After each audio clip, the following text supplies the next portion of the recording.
During Thanksgiving dinner, my daughter's father-in-law threw red wine in her face.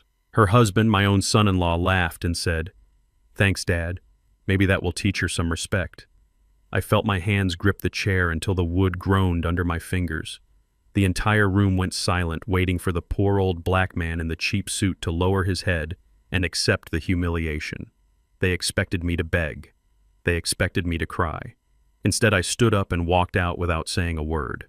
I walked to my rusted pickup truck, picked up my secure phone, and made one call. They had no idea that the man they just kicked out owned the bank that held the mortgage on their mansion. They had no idea who they were dealing with. My name is Ulysses Mercer.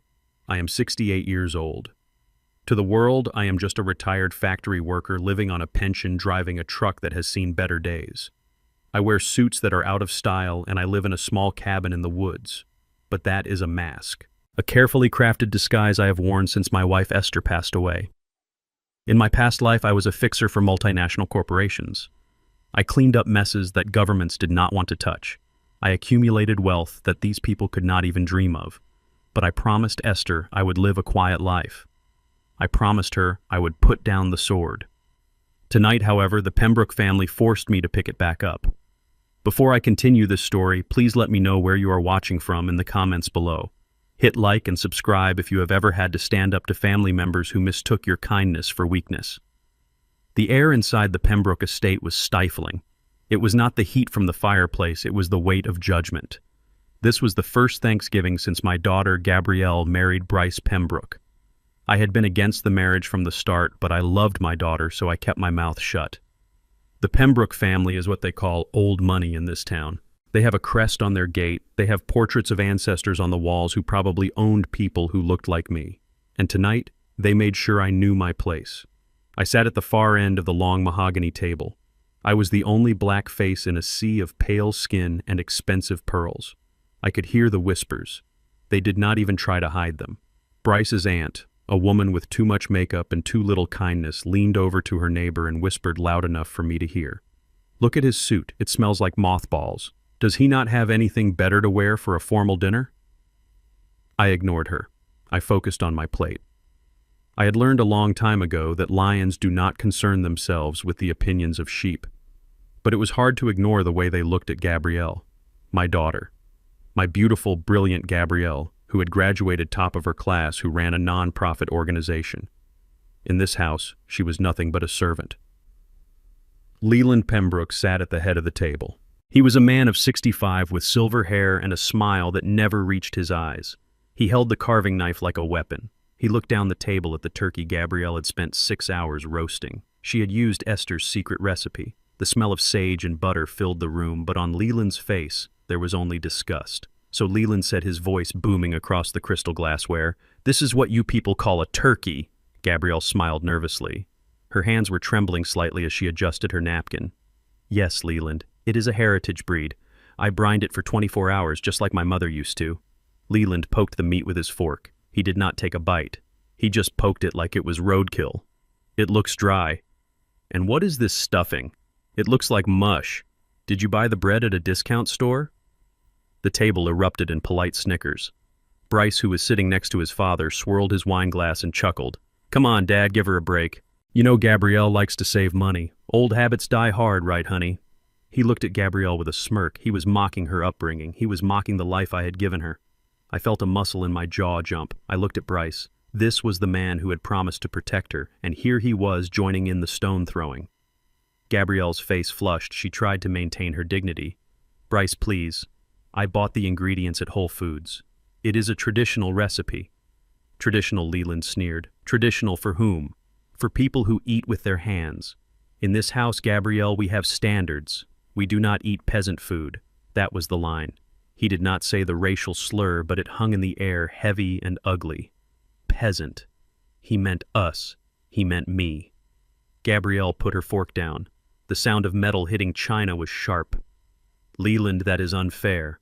I worked hard on this dinner. If you do not like it, you do not have to eat it. But you will not insult my family's traditions." The room went deadly silent. No one spoke back to Leland Pembroke, especially not the girl from the other side of the tracks.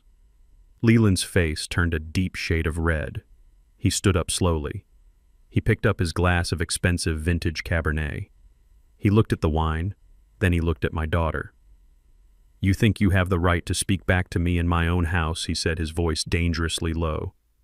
"You think because my son was foolish enough to marry you that you are one of us. You are nothing. You are a lucky little charity case, and you need to be reminded of your place." Then it happened. In slow motion, I watched his hand move. I watched the dark red liquid arc through the air. It splashed across Gabrielle's face. It soaked into her white silk blouse. It dripped down her chin like blood. Gabrielle gasped. She froze, eyes wide in shock. The wine burned her eyes. She sat there, stunned, unable to move. For a second, there was absolute silence. Then a sound broke the tension. Laughter. It was Bryce, my son-in-law. He was laughing. He clapped his father on the shoulder. "Thanks, Dad," he said, wiping a tear of mirth from his eye. God, she looked like a drowned rat. Maybe that will teach her some respect. Maybe now she will learn to shut her mouth and listen to her betters. The rest of the family joined in. The aunt laughed. The cousins laughed. It was a chorus of cruelty. I felt the demon inside me wake up, the demon I had buried when I married Esther, the part of me that knew how to dismantle a man's life in 10 seconds. My hands gripped the edge of the table. The wood creaked. I could feel the grain splitting under my fingertips. I wanted to vault across the table. I wanted to grab Leland by his silk tie and smash his face into the mashed potatoes. I wanted to break Bryce's laughing jaw. But I did not, because violence would only prove them right. Violence would make me the savage they thought I was. And I had a weapon far more dangerous than my fists. I stood up. My chair scraped loudly against the floor. The laughter died down slightly. They looked at me. Leland wiped his hand on a napkin, looking at me with pure contempt. "Sit down," Ulysses Leland barked. "Or get out. Honestly, I do not know why we invited you. You depress the atmosphere. Look at you. You look like you are about to ask for a handout." I walked over to Gabrielle. I reached into my pocket and pulled out a handkerchief. I gently wiped the wine from her cheek. She was shaking. She looked up at me and I saw the shame in her eyes. Not shame for herself, but shame that I had to witness this.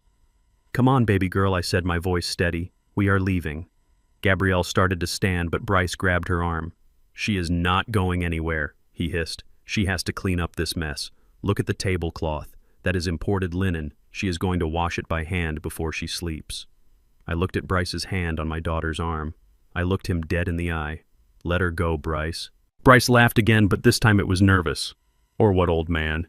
You going to hit me? You going to break a hip? Get out of my house. Go back to your shack. Leave the civilized people alone." He shoved me. It was a weak shove, but it was enough. I nodded. Just once. I turned to Gabrielle. "I will see you soon, honey. Stay strong." I turned my back on them. As I walked to the door, I heard Leland call out, "Don't steal any silverware on your way out, Ulysses." I walked out into the cold November night. The air was crisp. My old Ford pickup was parked next to their lineup of Mercedes and BMWs. It looked out of place, just like me. I climbed into the truck. The leather seat was cold. I sat there for a moment listening to the silence of the night. My heart was not racing. My breathing was calm. That is the thing about true rage. It is not hot. It is cold. It is absolute zero. I reached under the dashboard and pulled out a small black case. Inside was a phone. Not the smartphone I carried for show. This was a satellite encrypted device, a remnant of my old life. I dialed a number I had not called in 5 years. It rang once. Mercer, a female voice answered. Crisp, professional. Sloan, my former second in command, the shark who managed my hidden empire. I watched the lights of the Pembroke mansion through my windshield. I could see the shadows of them moving around in the dining room. They were probably toasting to their victory. They were probably drinking more of that expensive wine. "Sloan," I said. "I am here, sir," she replied. "I saw the alert on the biometric monitor. Your heart rate spiked. Are you in danger?" "No," I said. "But someone else is. I want you to execute Protocol Omega." There was a pause on the line. A heavy pause. Sloan knew what that meant. Protocol Omega was the nuclear option. It was total financial annihilation. "Sir," she said, her voice dropping an octave, "Protocol Omega is designed for hostile corporate takeovers of enemy states. Are you sure?" I looked at the window where my daughter was being forced to scrub a tablecloth while her husband laughed. "I have never been more sure in my life," I said. "Target?" Sloan asked. Pembroke Real Estate Holdings, I said. And every subsidiary connected to Leland and Bryce Pembroke. Understood, Sloan said. I am accessing the mainframe now. Sir, looking at their financials, they are highly leveraged. They have a balloon payment due on their commercial loans next week. The bank was about to extend it. Buy the debt, I said. Buy all of it, every cent. I want to own the mortgage on their office tower. I want to own the lease on their company cars. I want to own the deed to the house I'm looking at right now. Consider it done, Sloan said. The transfer will take about 10 minutes. By the time they finish dessert, you will be their landlord. I hung up the phone. I put it back in the black case. I started the engine of my old truck. It roared to life, coughing a little before settling into a steady hum. I did not drive away immediately. I sat there for a minute longer. They thought I was a poor old man. They thought I was powerless. They judged me by my skin and my clothes. They threw wine on my daughter because they thought there would be no consequences. I shifted the truck into gear. Enjoy the wine, Leland, I whispered to the empty cab. It is the last expensive thing you will ever taste. As I drove down the winding driveway of the estate, I did not look back. The war had begun. And unlike them, I did not fight with wine. I fought with ink. And my ink was about to turn their entire world red. I did not sleep that night. I sat in my kitchen with a cup of black coffee watching the sun rise over the trees. My phone sat on the table in front of me like a loaded gun. I was waiting. In a normal world, in a sane world, the phone would ring and it would be my son-in-law Bryce. He would be apologizing. He would be begging for forgiveness for the way his father treated my daughter. He would tell me that he stood up for his wife after I left. That is what a man would do. That is what a husband would do. But I knew Bryce Pembroke was neither of those things. At 9 in the morning, the phone finally rang. It was Gabrielle. My hand hovered over the device. I took a deep breath. I needed to be her father right now, not the man who used to dismantle governments. I needed to be soft. "Hello, baby girl," I said. There was silence on the other end. Then I heard a sniffle. "Daddy," she whispered. Her voice sounded small and broken, like she was 6 years old again and had scraped her knee. "Daddy, why did you have to make such a scene last night?" I froze. My grip on the coffee mug tightened. "I made a scene," I asked, keeping my voice calm. "Gabrielle, he threw wine in your face. He humiliated you in front of everyone." I know, she said, rushing to defend him. "But that is just how Leland is. He is under a lot of stress with the merger, and honestly, Daddy, the turkey was a little dry. I should have checked it earlier. I embarrassed Bryce. I embarrassed the family." I closed my eyes. This was not just fear. This was conditioning. This was years of psychological abuse layered so thick that she could not see the light of day anymore. They had twisted her reality until she believed that being assaulted was her fault. They had broken my brilliant daughter. "Gabrielle, listen to me," I said firmly. "A man who throws wine at a woman is not stressed. He is a bully. You did nothing wrong. Please stop," she cried. "You are making it worse. Bryce is so angry. He says you disrespected his father in his own home. He says you ruined the most important networking night of the year. Daddy, you have to fix this. Please. I cannot deal with the yelling anymore." The pain in her voice cut me deeper than any knife. She was terrified. Not of me, but of what would happen to her if I did not submit. They were holding her hostage emotionally. "Put him on the phone," I said. "He does not want to talk to you," she said. "Put him on Gabrielle." I heard some shuffling and then a heavy sigh. The voice that came on the line was dripping with arrogance. "Well, look who it is," Bryce said. "The man of the hour. I hope you are happy, Ulysses. My father is talking about cutting us out of the will because of your little stunt. Do you have any idea how much money you cost me last night?" "I cost you nothing, Bryce," I said. "Your father lacks basic human decency." "Careful, old man," Bryce snapped. "You are on very thin ice. Gabrielle is crying in the kitchen because of you. Do you want her to be miserable? Is that what you want?" "No," I said. "I want my daughter to be happy." "Then you need to pay for your mistake," Bryce said. His voice took on a greedy edge.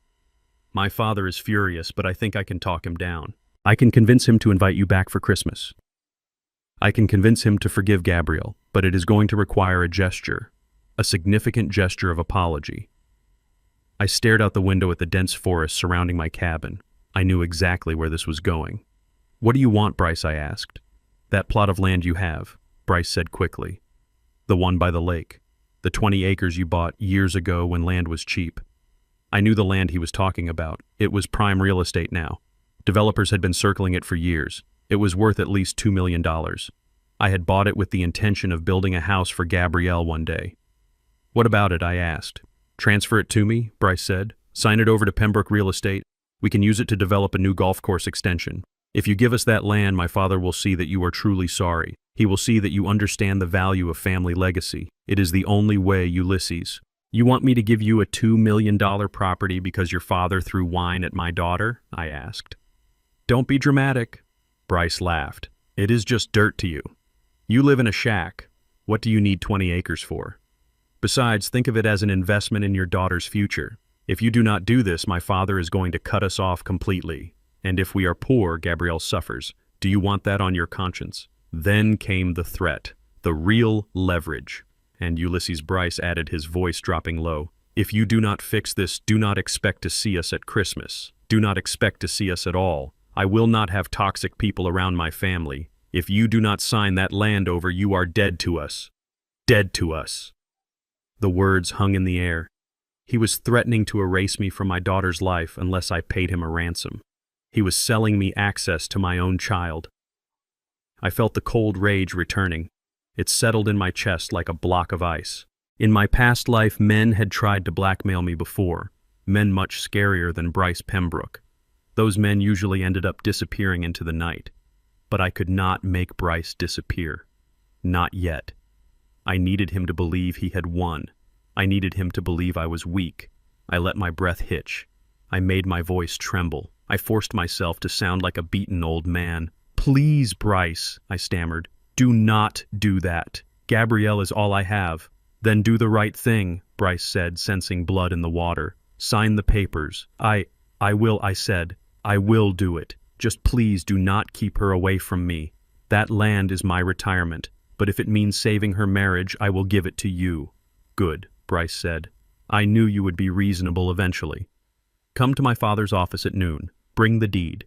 And Ulysses, wear a better suit this time. You are meeting with businessmen, not janitors. He hung up without saying goodbye. I sat there for a long moment listening to the dial tone. Slowly I placed the phone back on the table. The trembling in my hands stopped instantly. My posture straightened. The scared old man vanished, and Ulysses Mercer returned. They wanted the land. They wanted to take the last thing of value they thought I owned. They thought they were robbing a helpless senior citizen.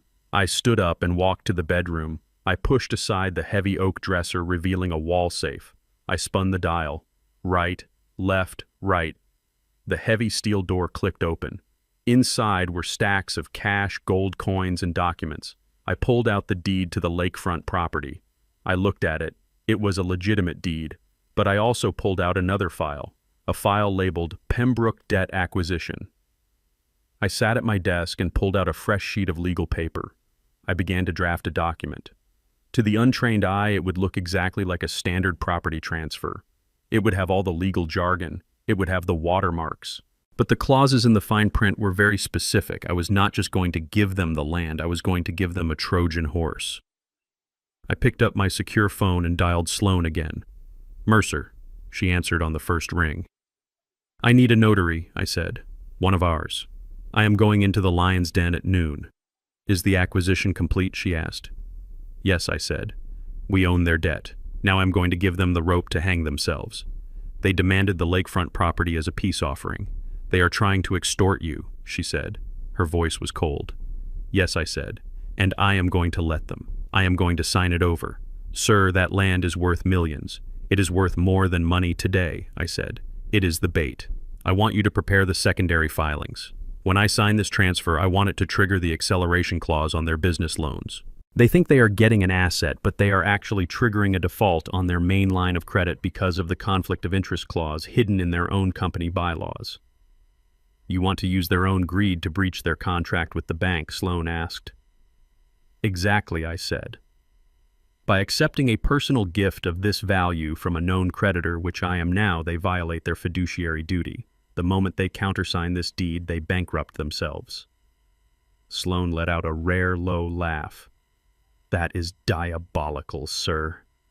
They wanted a donation, I said. I am giving them one. Have the notary meet me in the lobby of their building, and Sloan make sure the car is ready. I am done driving the truck for today. I hung up. I looked at the mirror. I saw an old man with gray hair and sad eyes. It was a good disguise. It had fooled everyone for 10 years. I went to the closet. I pushed past the flannel shirts and the denim jeans. Way in the back, covered in plastic, was a suit. It was a bespoke charcoal gray suit tailored in Savile Row. I brushed my hand against the fabric. Not yet. I could not wear the armor yet.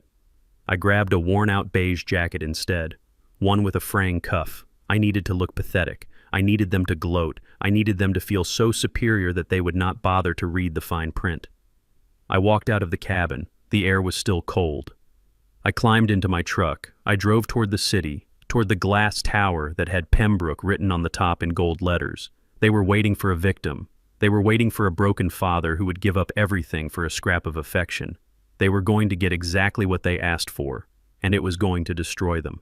I pulled up to a stoplight. I looked at the passenger seat where the folder of documents lay. "You want the land, Bryce," I said to the empty air. "You can have it, but you should have learned to read the fine print." The light turned green. I pressed the gas. The hunt was on. The elevator ride to the 42nd floor of the Pembroke Tower was silent.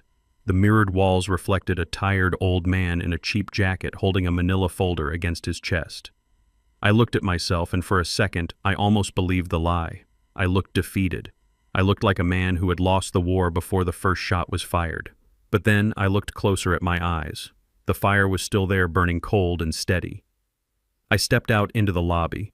The receptionist looked up from her desk. She wrinkled her nose as if she smelled something rotting. "Mr. Pembroke is expecting you," she said without offering me a seat. "Go right in." I walked down the long hallway. The walls were lined with awards and newspaper clippings praising Leland Pembroke as a visionary. I knew the truth. I knew about the bribes, the cut corners, and the contractors he never paid. Today I was going to balance those books. I pushed open the heavy double doors to the executive suite. The office was vast. Floor-to-ceiling windows offered a panoramic view of the city. Leland sat behind a desk that was the size of a small boat. Bryce stood by the window looking out at the skyline. Neither of them stood up when I entered.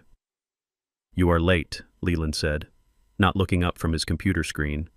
"We do not operate on colored people time here, Ulysses. We operate on money time." "I'm sorry," I said, lowering my head. The traffic was bad and my truck overheated. Bryce turned around. He smirked. He looked at my jacket. He looked at the folder in my hands. He looked like a predator eyeing a wounded gazelle. "Did you bring it?" Bryce asked. "Yes," I said. I held up the folder. "The deed is in here. Everything is signed by the notary." Leland finally looked up. His eyes were cold and dead. He extended a hand. "Let me see it." I walked forward. The carpet was so thick my boots sank into it. I placed the folder on his desk. Leland opened it. He scanned the pages. He was looking for the property description.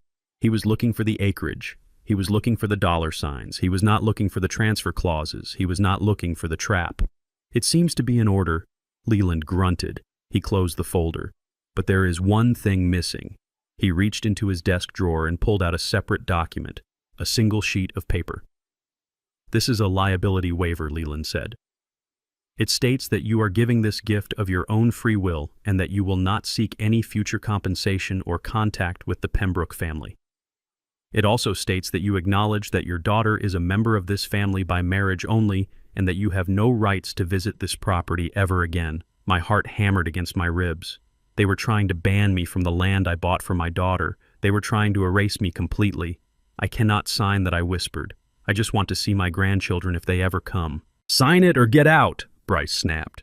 He walked over and stood next to his father. "You have no leverage here, old man. You want Gabrielle to have a happy marriage. You want us to forgive her for her incompetence. This is the price." I looked from Bryce to Leland. They were enjoying this. They were feeding on my desperation. "Fine," I said. My voice cracked perfectly. "I will sign." Leland smiled. It was a shark smile. He picked up a pen from his desk. It was a Mont Blanc, heavy black lacquer with gold trim, a pen worth more than my truck. He held it out to me. As I reached for it, he opened his fingers. The pen dropped. It hit the carpet with a soft thud. It rolled under the chair. "Oops," Leland said. His voice was flat, devoid of any apology. Clumsy me. Pick it up, Ulysses. I stood there. The disrespect was physical. It was a slap in the face. He wanted me to kneel. He wanted me to crawl at his feet like a dog. Bryce chuckled, covering his mouth with his hand. Go on, Bryce said. Pick it up. You are used to scrubbing floors, right? It should be natural for you. I took a slow breath. I bent my knees. I lowered my body to the floor. I reached under the chair. My fingers closed around the cold metal of the pen. For a second, I imagined jamming it into Leland's leg. I imagined the scream. I imagined the blood ruining his expensive carpet. But I pushed the thought away. Not today. Today was about a different kind of pain. I stood up. I placed the pen on the table. Thank you, I said. Leland tapped the paper. Sign here and here. I pulled the chair out and sat down. My hands were shaking. I made sure they saw the tremors. I put on my reading glasses, which were actually just cheap frames with clear glass I bought at a pharmacy. I leaned over the document. I began to read. I read slowly. I moved my finger under every word. I paused at the commas. I squinted at the paragraphs. Come on, Bryce groaned. It is standard legal boilerplate. Just sign the damn thing. We have a lunch reservation at 1. I just want to be sure, I mumbled. My eyes are not what they used to be. I read the waiver. Then I pulled the deed out of the folder. I read that too. I needed to make sure they had not swapped the pages. They had not. The Trojan horse was still there. The acceleration clause was hidden in plain sight under the section titled Encumbrances and Liens. It referenced a separate document number which corresponded to the debt I had purchased last night. By signing this, they were acknowledging the debt and triggering an immediate repayment demand. You are wasting my time, Ulysses Leland barked. He slammed his hand on the desk. Sign the paper or I am calling security to drag you out and Gabrielle can pack her bags tonight. I jumped in my seat, feigning terror. Okay, I said. I am signing.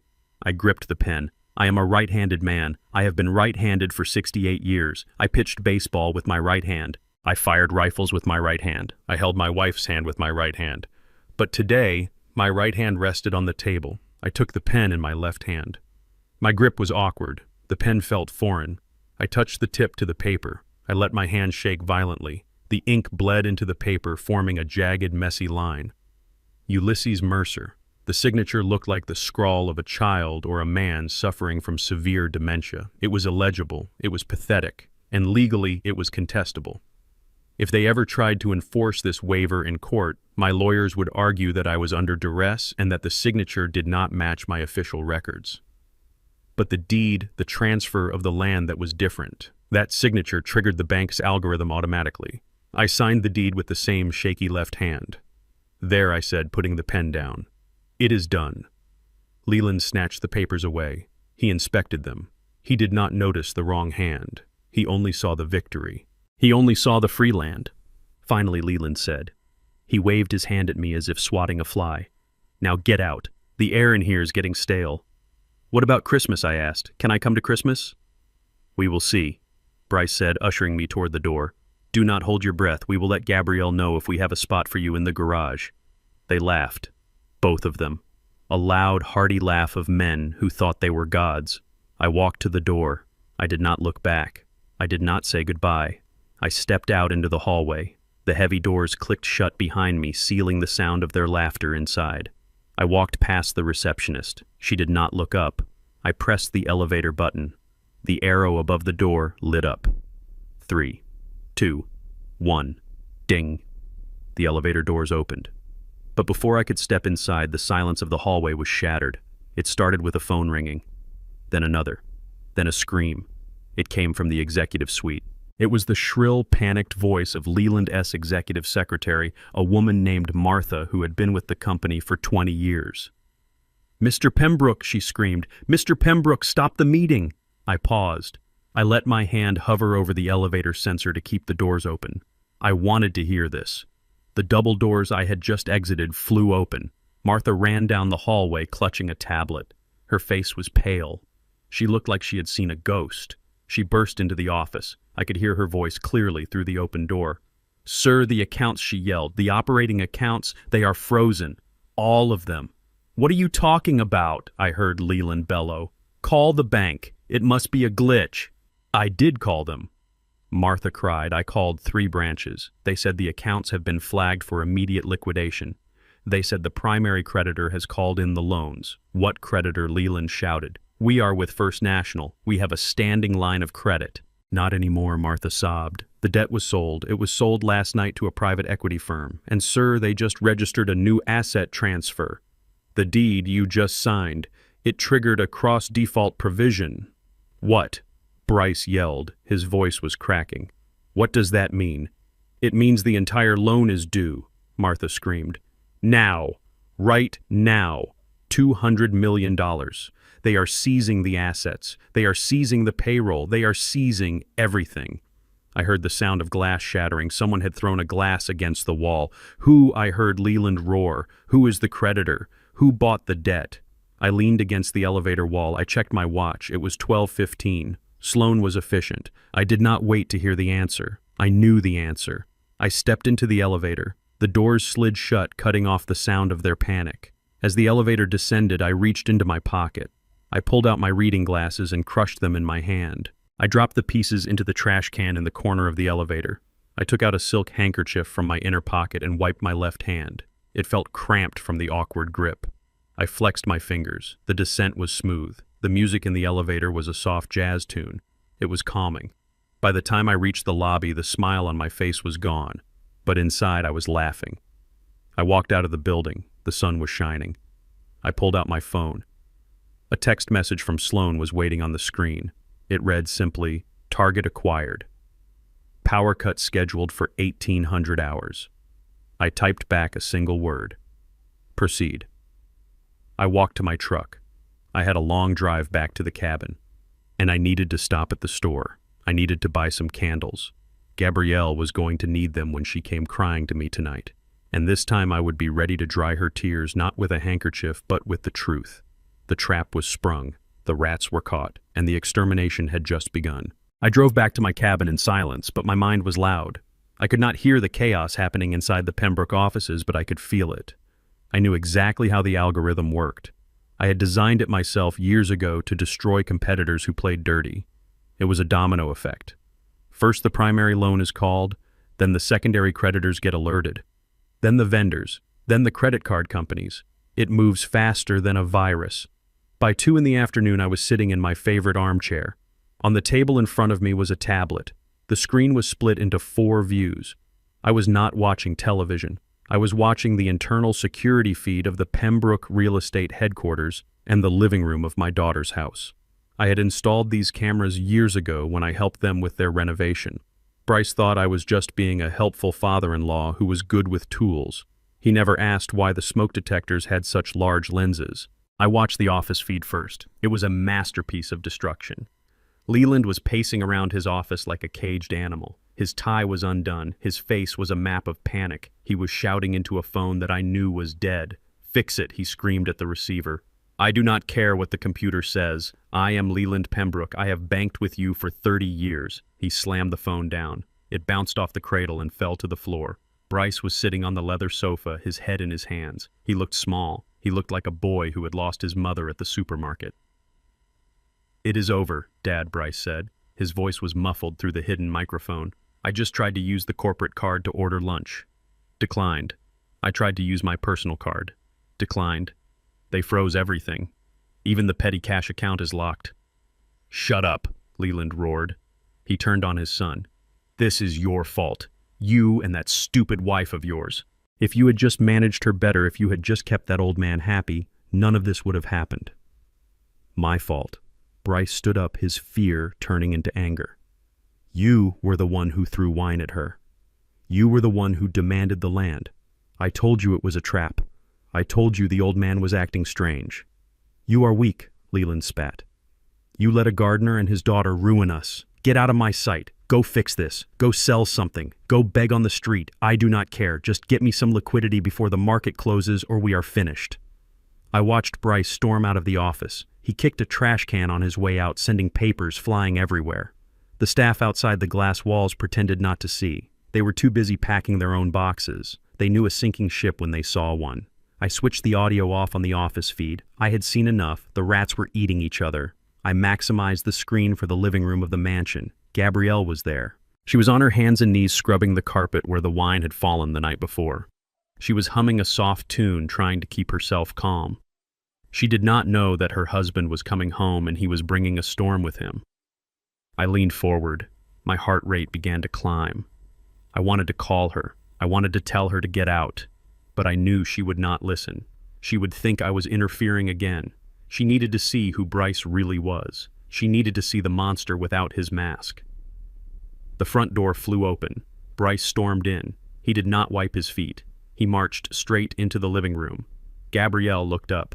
She wiped a strand of hair from her face. She smiled. It was a brave smile. "Hi, honey," she said. "You are home early. Is everything okay? I am almost done with the stain." Bryce did not answer. He looked around the room. His eyes were wild. He was looking for something to destroy. He needed to feel powerful because out in the world he had been stripped of all his power. He walked over to the side table. On it sat a beautiful ceramic vase. I had bought it for them on their first anniversary. It was blue and white, hand-painted in Italy. Bryce picked it up. Bryce, Gabrielle said, standing up. "What are you doing?" He looked at her. Then he looked at the vase. "Your father," he whispered. His voice was trembling with rage. "Your father did this." He hurled the vase against the fireplace. It shattered into 1,000 pieces. The sound was sharp and violent. Gabrielle screamed. She covered her mouth with her hands. "Bryce, please," she cried. "You are scaring me. What happened?" "What happened?" Bryce yelled, stepping over the shards of pottery.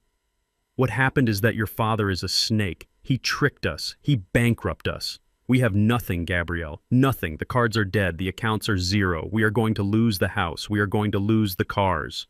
And it is all because of you." "Me?" Gabrielle sobbed. "I did not do anything." "You exist," Bryce shouted. "You brought that old man into my life. I should have listened to my father. I should have married someone from my own world, someone who knows how to be an asset, not a liability." He walked toward her. Gabrielle backed away until she hit the wall. She looked trapped. Bryce stopped in front of her. He was breathing hard. He looked at the woman who loved him, the woman who cooked for him, the woman who cleaned his messes. And he did not see a wife. He saw a target. I gripped the sides of my tablet. My knuckles turned white. "Do not do it, Bryce," I whispered to the screen. "Do not make me come down there." Bryce raised his hand. "You are useless," he hissed. "Just like your father." He swung. It was not a shove like before. It was a slap, a full-force backhand. The sound was sickening. It echoed through the high-quality speakers of my surveillance system. Gabrielle's head snapped to the side. She crumbled to the floor, holding her cheek. She did not scream this time. She just wept quietly, curling into a ball to protect herself. Bryce stood over her. He looked at his hand. For a second, I thought he might regret it. I thought he might kneel down and apologize, but he did not. He adjusted his cuffs. He stepped back. "Stop crying," he said coldly. "It makes you look ugly. I am going to the study to drink whatever whiskey is left before the bank takes that too. Clean this mess up, and do not disturb me." He walked away, leaving my daughter sobbing on the floor, surrounded by broken ceramic and the shattered remains of her dignity. I set the tablet down. I stood up. I walked to the window of my cabin. I looked out at the trees. I took a deep breath. In, out. The rage was gone. It had been replaced by something else. Something much colder, something much more dangerous. Calculated execution. I could call the police. I could have him arrested for domestic battery, but he would be out on bail in an hour. He would hire a lawyer. He would blame the stress. He would blame her, and Gabrielle, in her current state, might even forgive him. No. Police were for civilians. I was not a civilian. I was a judgment day. I walked back to my desk. I picked up the secure phone. "Sloan," I said. "I am here, sir," she answered immediately. Her voice was tight. She had been monitoring the feed too. "I saw it, sir. Do you want me to send a team?" "No," I said. "Not yet. If we send a team now, it becomes a rescue. I do not want a rescue. I want a siege. I want him to feel what it is like to be powerless," I said. "I want him to know what it feels like to be cold and dark and alone." "What are your orders?" Sloan asked. "Kill the grid," I said. Everything she asked. Everything I replied. Electricity, water, internet, gas. I want that mansion to be nothing more than a stone cave. I want the smart locks to freeze. I want the heating to die. I want the refrigerator to stop humming. Understood, Sloan said. Accessing the utility mainframe now, bypassing the local substation, rerouting the connection. I watched the screen. Bryce had just entered the study. He was pouring a glass of scotch. He looked satisfied with himself. He thought he was the king of his castle. Suddenly the light on his desk flickered. He looked up. Then darkness. The screen on my tablet went black for a second before switching to night vision mode. The image turned grainy and green. I saw Bryce freeze in the dark. "Hey!" he shouted. "Hey, what is going on?" He stumbled to the light switch. He clicked it up and down. Click, click, click. Nothing. I switched the view to the living room. Gabrielle was still on the floor. When the lights went out, she stopped crying. She looked up. The darkness was not scary to her. It was a shield. It hid her from him. I picked up the phone again. "Cut the water," I said. "Done," Sloan said. "Main valve shut off remotely." "Cut the cell signal," I said. "Deploy the jammer drone." "Drone is airborne," Sloan said. "It will be over the property in 2 minutes. They will have 0 bars, no outgoing calls, no internet data." "Good," I said. I sat back down. I watched the green glowing image of my son-in-law stumbling around in the dark. He bumped his shin against the desk and howled in pain. "Who turned out the lights?" he screamed. I took a sip of my cold coffee. "I did, Bryce," I said to the silent room. I looked at the time. It was 5 in the evening. The sun was setting fast. The temperature was dropping. Tonight was going to be freezing. "Welcome to the Stone Age," I whispered. I watched as Bryce tried to use his phone. He held it up to the window. He walked in circles. He tapped the screen furiously. "No signal," he muttered. "What the hell is happening?" He was beginning to panic. He was realizing that he was not just broke. He was cut off. He was isolated. And he was locked in a cage with the consequences of his actions. I watched Gabrielle stand up slowly in the dark living room. She did not call out for him. She did not ask for help. She walked toward the kitchen. She knew where the candles were. She knew how to survive in the dark. I had taught her that. Bryce, on the other hand, was helpless. I settled in for a long night. The show was just beginning. They had taken my light away, my joy away when they hurt my daughter. Now I was taking their light away, literally. Let them sit in the dark, I thought. Let them freeze. Let them think about who they really are when the money and the power and the lights are gone.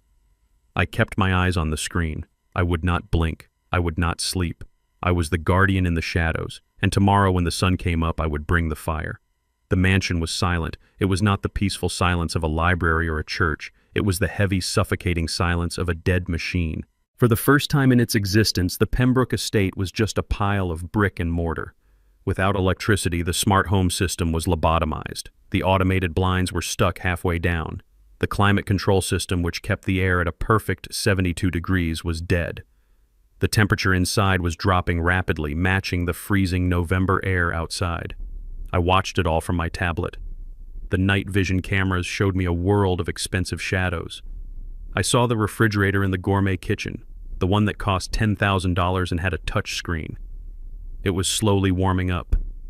The imported cheeses, the organic meats, the vintage champagnes were all sweating in the dark. A puddle of water from the melting ice maker was spreading across the marble floor. It was a small detail, but it satisfied me. It was the first sign of decay. Bryce was pacing in the living room. He was wearing his cashmere coat over his suit. He looked ridiculous. He was holding his phone up in the air, walking in circles, trying to find a signal that did not exist. My jammer drone was hovering silently 500 feet above the roof, creating an invisible dome of isolation. He was cut off from his bankers. He was cut off from his lawyers. He was cut off from the ego boost of social media. I watched him try to turn on the gas fireplace. He clicked the remote over and over again. He did not know that the electronic starter required power. He screamed in frustration and threw the remote against the wall. It cracked. Another piece of his perfect world broken. Gabrielle was in the guest room. She had wrapped herself in a quilt. She was sitting by the window reading a book by the light of a single candle. She looked peaceful. She was used to making do with less. She knew how to find warmth within herself. But Bryce was hollow. Without external comfort, he was collapsing. Around 8 o'clock, Bryce could not take it anymore. The cold had seeped into his bones. The silence was driving him mad. But mostly it was the inconvenience. He was a man who had never been told no by a machine. I saw him grab his keys. He stormed out of the house, leaving the front door unlocked. He did not care about safety anymore. He just wanted to escape the tomb he had built. I knew where he was coming. There was only one place nearby. There was only one person he thought he could bully into helping him. I put the tablet away. I went to the kitchen and brewed a fresh pot of coffee. The smell filled the small cabin. It smelled like warmth. It smelled like safety. 20 minutes later, headlights swept across my front window. My dogs started barking. I silenced them with a command. There was a heavy pounding on the door. It was not a polite knock. It was the fist of an entitled man. I opened the door. Bryce stood there shivering.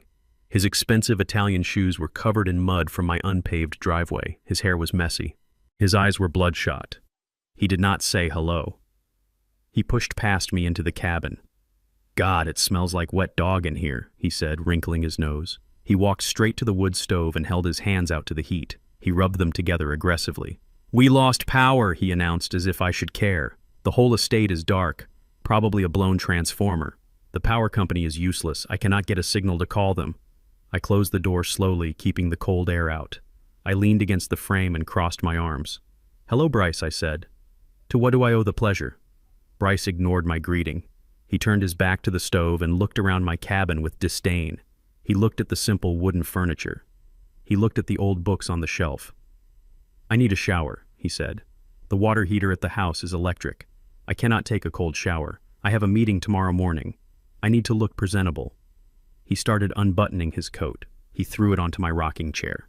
"And I need cash," he continued. "The credit card terminals are down everywhere. I need gas for the car.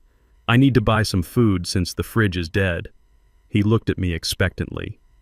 He was not asking. He was ordering. In his mind, he was doing me a favor by being here. He was gracing my hovel with his presence. "Well," he said, "do not just stand there, Ulysses. Get me a towel and make me a coffee. I have a headache." I did not move. I stared at him. I looked at the man who had slapped my daughter 4 hours ago. I looked at the man who had laughed while his father humiliated me. And now he was standing in my home demanding my water and my money. The audacity was breathtaking. I walked over to the rocking chair. I picked up his cashmere coat. It was soft. It was warm. I opened the front door and threw it out into the mud. Bryce's jaw dropped. "What the hell are you doing?" he shouted. "That is a $3,000 coat. You have 3 seconds to follow it," I said. My voice was low and steady. Bryce laughed. It was a sharp, incredulous laugh. "Are you joking?" he asked. "You are kicking me out. After everything I have done for you, I let you come to Thanksgiving, I let you see your daughter, and now, when I am in a crisis, you are going to be petty." "You hit her," I said. Bryce froze. For a second he looked guilty, but then the arrogance returned. "She told you," he sneered. "Of course she did. She runs to Daddy every time things get real. Look, Ulysses' marriage is complicated. You would not understand. Sometimes people get emotional. It is none of your business." He took a step toward me. He tried to use his height to intimidate me. He was taller than me. He was younger than me. He spent hours in the gym sculpting muscles that were only for show. "Now give me the money," he said, his voice hardening. "I know you keep cash in here. I saw you take it out of the wall earlier. Give me $5,000. Call it a loan. I will pay you back when the bank fixes their screw-up." He held out his hand. I reached into my pocket. I pulled out my money clip. Bryce smiled. He thought he had won. He thought I was afraid. I peeled off a single bill, a $20 bill. I let it flutter to the floor. It landed between his muddy shoes. "There," I said. "There is a public gym 5 miles down the road. A shower costs $10. Use the rest to buy yourself a sandwich, and keep the change. You are going to need it." Bryce looked at the money. Then he looked at me. His face turned a deep, violent red. The veins in his neck bulged. "You senile old fool," he spat. "You think you can humiliate me. You think you can treat a Pembroke like a beggar." He lunged. It was a clumsy move. A wide, telegraphed haymaker with his right hand. He put all his weight behind it. He wanted to hurt me. He wanted to break the old man.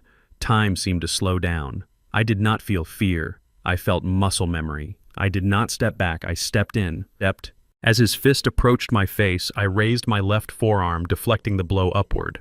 The force of his swing exposed his entire midsection. With my right hand, I struck. I did not use a fist. I used the ridge of my hand, striking the solar plexus. It was a precise, controlled hit. Not enough to kill, but enough to shut down the diaphragm instantly. Bryce made a sound like a deflating tire. His eyes bulged. All the air left his body. Before he could collapse, I grabbed his right wrist. I twisted it behind his back, locking the joint. I applied 3 pounds of pressure. Bryce screamed. I spun him around and kicked the back of his knee. His leg buckled. He went down face first into the hard wooden floor. Bang! His nose hit the floorboards. Blood started to pool instantly. I held him there. One hand on his wrist, the other pressing his face into the wood. I was not breathing hard. My heart rate had barely elevated. Bryce was gasping for air, trying to struggle, but every time he moved, I applied a fraction more pressure to his wrist, sending a bolt of pain up his arm. "Stop," he wheezed. "Stop. You are breaking it." I leaned down. I put my mouth right next to his ear. "Listen to me, boy," I whispered. "And listen good." I tightened the grip. "You think you are a wolf because you have money," I said, "but you are just a sheep with a credit card. You have never fought for your life. You have never been cold. You have never been hungry." I grabbed a handful of his hair and pulled his head up, then slammed it back down gently but firmly. I said, "I have survived things that would turn your blood to ice." Bryce was crying now, tears mixed with the blood on the floor. He was terrified. The illusion of the frail old father-in-law was gone. He was realizing that he was in the cage with something he did not understand. "Who are you?" he sobbed. "What are you?" "I am the man who is going to teach you a lesson," I said. I stood up. I released his arm. Bryce scrambled backward, crab walking across the floor. He held his wrist. He looked at me with wide, terrified eyes. He looked at the way I stood. My stance was balanced. My hands were loose. This was not how a factory worker stood. This was how a soldier stood. "Get out," I said.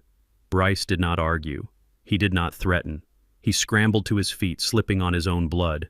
He ran to the door. He paused for 1 second at the threshold, looking back at me. He saw the $20 bill still lying on the floor. "Take it," I said. He hesitated.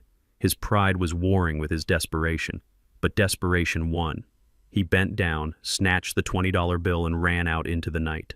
I watched him go. I watched him grab his muddy coat from the ground and dive into his car.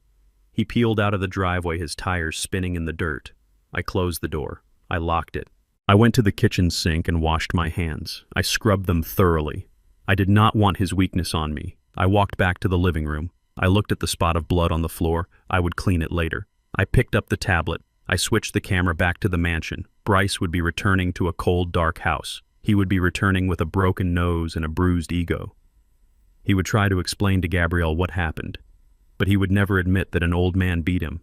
He would lie, but Gabrielle would see the fear in his eyes, and that was the first step.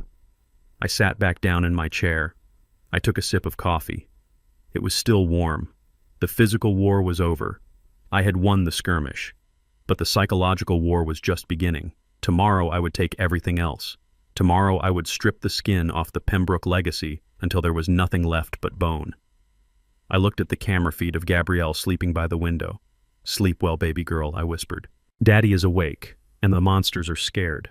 I cleaned the blood off the floorboards with a rag and a bucket of bleach water. It was a familiar task. I had cleaned up messes for powerful men for 40 years. Cleaning up the blood of a coward like Bryce Pembroke felt almost therapeutic. I scrubbed until the wood was pale and smelled of chemicals. I threw the rag into the wood stove and watched it burn. The evidence of my violence turned to ash and smoke. An hour later, the headlights swept across my front yard again. This time, I did not need to check the security camera. I knew who it was. I unlocked the door and waited. Gabrielle walked in. She was not wearing a coat. She was wrapped in the same quilt I had seen her wearing on the monitor. Her feet were bare inside a pair of slip-on sneakers. Her face was swollen. The bruise on her cheek where Bryce had hit her was turning a dark, ugly purple. She did not say a word. She walked straight into my arms. I held her. I held my little girl. I felt her shaking against me. It was a deep, bone-rattling tremor that had nothing to do with the cold outside. It was the shaking of a soul that had finally shattered. I made coffee. I wrapped another blanket around her shoulders. I sat her down in the armchair where I had watched her suffering only hours before. "I am sorry," she whispered. Her voice was raspy from crying. "I am so sorry, Daddy. You were right. You were right about everything." I sat on the coffee table in front of her. I took her cold hands in mine. "Why did you stay, Gabrielle?" I asked gently. "I need to know. You are a smart woman. You run $1 million charity. You are strong. Why did you let this man reduce you to this?" Gabrielle looked down at her hands. Tears dripped onto her lap. "He has a video," she said. The air in the cabin went still. "What kind of video?" I asked, keeping my voice even. "A private one," she said. "From our honeymoon." I did not know he was filming. He told me about it 6 months ago when I first threatened to leave him. He said if I ever filed for divorce, he would leak it. He said he would send it to the board of directors of my charity. He said he would post it on social media. He said he would destroy my reputation so thoroughly that I would never be able to show my face in this town again. I closed my eyes for a second. The rage that flared in my chest was white hot. This was not just abuse. This was extortion. This was the weaponization of intimacy. Bryce had not just hit her. He had enslaved her using her own dignity as the chain. He told me I was nothing without the Pembroke name, she continued sobbing. He said I was just a lucky girl from the ghetto who married up. He said if I left him, I would go back to being trash. And today when the lights went out when he hit me, I realized he was right. I am Trash Daddy. I let him do this to me. I stood up. I walked to the window. I looked out at the dark forest. "You are not trash," I said. "You are a Mercer. And you have forgotten what that means because I have spent too long hiding who I really am." I turned back to her. "It is time you knew the truth, Gabrielle." I walked to the bedroom. I moved the dresser again. I opened the safe. I took out the second file, the one I had been compiling for 5 years, the one labeled Bryce Pembroke. I walked back and dropped the heavy file onto her lap. "Open it," I said. Gabrielle looked at me confused. She opened the folder. The first page was a bank statement. "What is this?" she asked. "That is a shell company registered in the Cayman Islands," I said. "It is owned by Bryce. Look at the deposits." She scanned the numbers. Her eyes widened. "These are transfers," she said, "from my charity, from the relief fund. $50,000 a month for 3 years, I said. "He has been skimming from your nonprofit. He forged your signature on the authorization forms. He is not just a bad husband, Gabrielle. He is a felon. He has been stealing from the orphans you are trying to help to pay for his gambling debts." Gabrielle flipped the page. Photos, high-resolution surveillance photos, Bryce with a blonde woman at a casino, Bryce with a brunette at a hotel in Miami, Bryce with the receptionist from his father's office. "He has a video of you," I said, "but I have terabytes of data on him. He told you he was working late. He was actually spending your donors' money on escorts and blackjack." Gabrielle stared at the photos. The image of the man she thought she was protecting, the man she had sacrificed her dignity for, dissolved before her eyes. "He cheated on me," she whispered. "With her, with all of them." "He did not just cheat," I said. "He laughed at you." "I have recordings, Gabrielle. Recordings of him bragging to his friends about how he has you on a leash. He called you his golden goose. He said as long as he had that video, he could spend your money forever." Gabrielle dropped the file. She put her hands over her face. She screamed. It was a scream of pure agony, of betrayal so deep it tore her apart. I let her scream. She needed to let the poison out. When she finally stopped, she looked up at me. Her eyes were different. The fear was gone, replaced by something harder, something that looked a lot like the look in my own eyes. "He threatened to destroy me," she said. Her voice was cold. "Yes," I said. "He stole from my foundation," she said. "Yes." "He hit me," I nodded. "So what do we do, Daddy?" she asked. "How do we make him stop?" I smiled. It was a wolf's smile. "We do not just make him stop, Gabrielle. We make him wish he had never been born." I stood up and walked to the center of the room. "Wait here," I said. I went into my bedroom and closed the door. I walked to the back of the closet. I pulled the plastic cover off the hanger. The suit was charcoal gray, Italian wool, hand-stitched. It had cost $6,000 10 years ago. It still fit perfectly. I took off my flannel shirt. I took off my work boots. I took off the disguise of the humble factory worker. I put on the white dress shirt. The silk felt cool against my skin. I fastened the buttons. I put on the trousers. I slid my feet into black leather Oxfords that shone like mirrors. I tied the tie, a full Windsor knot, precise, symmetrical. I put on the jacket. It settled onto my shoulders like a suit of armor. I adjusted the cuffs. Then I opened the small velvet box on the dresser. Inside sat the Patek Philippe Calatrava, rose gold, leather strap. It was a watch that whispered power.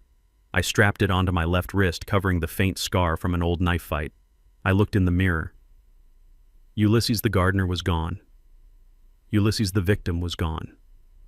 Standing there was Ulysses Mercer, the fixer, the man who had walked into boardrooms and made billionaires weep, the man who held the keys to the skeletons in everyone's closet. I opened the bedroom door. I walked out into the living room. Gabrielle looked up. Her mouth opened slightly. She had never seen me like this. She had grown up thinking I was poor. She had grown up thinking I scraped by. "Daddy," she whispered, "who are you?"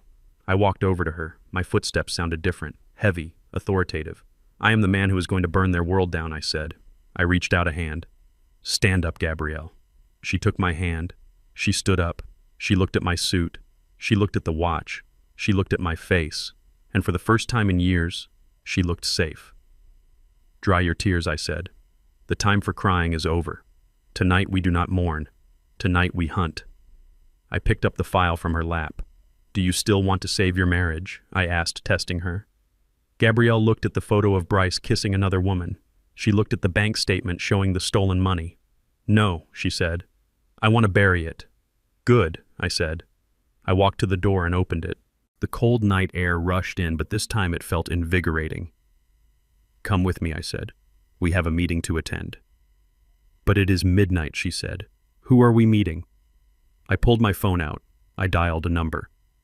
"Sloan," I said. "Go ahead, sir," Sloan answered. "Prepare the car," I said. "Not the truck. The Phantom." "Yes, sir," she said. "It is waiting in the garage behind the cabin." "And," Sloan, I added, "contact the board of directors for Pembroke Real Estate, and contact the FBI Financial Crimes Division. Tell them the chairman of Mercer Holdings has a tip about a massive embezzlement scheme." I hung up. Gabrielle was staring at me. "The Phantom," she asked. "You have a Rolls-Royce." "I have a lot of things you do not know about," I said, winking at her, "including a plan to get your reputation back and put your husband behind bars where he belongs." I held out my arm. "Shall we, Mrs. Pembroke? Or should I say Ms. Mercer?" Gabrielle straightened her spine. She pulled the quilt tighter around her like a royal cape. She lifted her chin. "Ms. Mercer," she said. "Definitely Ms. Mercer." We walked out of the cabin together. We walked past the rusted pickup truck. We walked around the back to the old barn that I kept padlocked. I punched in the code. The barn doors slid open. Inside, gleaming under the floodlights, sat the black Rolls-Royce Phantom. It was a beast of a car, a shark on wheels. I opened the passenger door for my daughter. "Get in," I said. "The war has officially begun." As I slid into the driver's seat and started the silent, powerful engine, I looked at my reflection in the rearview mirror. Leland and Bryce were sitting in the dark, freezing in their mansion, thinking they were waiting for the bank to open. They had no idea that the bank was coming to them, and the interest rate on their debt was going to be their lives. The sun rose over the city, but for the Pembroke men, it brought no warmth. I sat in the back of my Rolls-Royce Phantom, parked just down the street from the motel where they had spent the night. It was a cheap place, the kind with flickering neon signs and thin walls. It was the only place that took cash, and they did not have much cash left. I watched as they emerged. It was a pathetic sight. Leland Pembroke, the titan of real estate, was wearing the same suit he had worn yesterday. It was wrinkled and stained with sweat. Bryce walked behind him, limping slightly from the lesson I had taught him in my cabin. His nose was bandaged with white gauze he must have bought at a pharmacy. They looked like refugees from a disaster of their own making. They were desperate. Late last night, Sloan had sent an email to Leland's personal address. It was a lifeline. A meeting invitation from the chairman of Mercer Holdings. The subject line simply read, "Debt Restructuring Negotiation." To them, it was a miracle. They thought Mercer Holdings was just another corporate vulture they could charm or bribe. They thought they could walk into that room, flash their smiles, and get the accounts unfrozen. They had no idea that the chairman was the man they had thrown out of their house. I watched them try to make themselves presentable in the reflection of their car window. Leland tried to smooth his hair. Bryce tried to adjust his tie, but his hands were shaking. They were terrified, but they were also arrogant. Even at rock bottom, they believed they deserved to be on top. They believed that the world owed them a second chance. I signaled my driver. "Take us to the tower," I said. "I want to be in the chair before they arrive." The Phantom glided away. I adjusted my cuffs. Today, I was wearing a navy blue suit with a subtle pinstripe. It was sharper than a knife. I felt calm. The kind of calm that comes before an execution. 30 minutes later, I was sitting in the boardroom on the 50th floor of the Mercer building. The room was designed to intimidate. The table was 20 feet long, made of black obsidian. The walls were glass, offering a view of the entire city, including the Pembroke building, which looked small and insignificant from this height. Sloane walked in. She was holding a tablet. "They are here, sir," she said. "They are currently yelling at the receptionist because we asked for their IDs. "Let them in," I said. "And Sloane, remember the protocol. Do not use my name. Just refer to me as Mr. Chairman." "Understood," she said. She walked out. I turned my chair around. It was a high-backed leather executive chair. When I turned, it faced the window. Anyone walking into the room would only see the back of the chair and the back of my head. They would see the smoke from the cigar I had just lit curling up into the air. I heard the heavy double doors open. I heard the sound of expensive shoes on the marble floor, but the footsteps were hesitant. "Gentlemen," Sloane said, her voice dripping with ice. "The chairman is waiting for you. Please take a seat."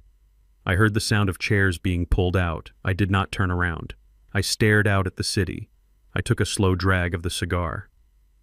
Mr. Chairman Leland's voice rang out. It was shaky, but he was trying to sound confident. "Thank you for seeing us on such short notice. We are honored, truly honored. My name is Leland Pembroke, and this is my son Bryce. We represent Pembroke Real Estate." I remained silent. I let the silence stretch. I let it become uncomfortable. I wanted them to sweat. Leland cleared his throat. "I assume you are the one who purchased our debt yesterday," he continued. "I must say it was an aggressive move. Very impressive. But I think there has been a misunderstanding. A computer error, perhaps. Our assets are solid. We have never missed a payment in 30 years. This freeze on our accounts is, well, it is illegal.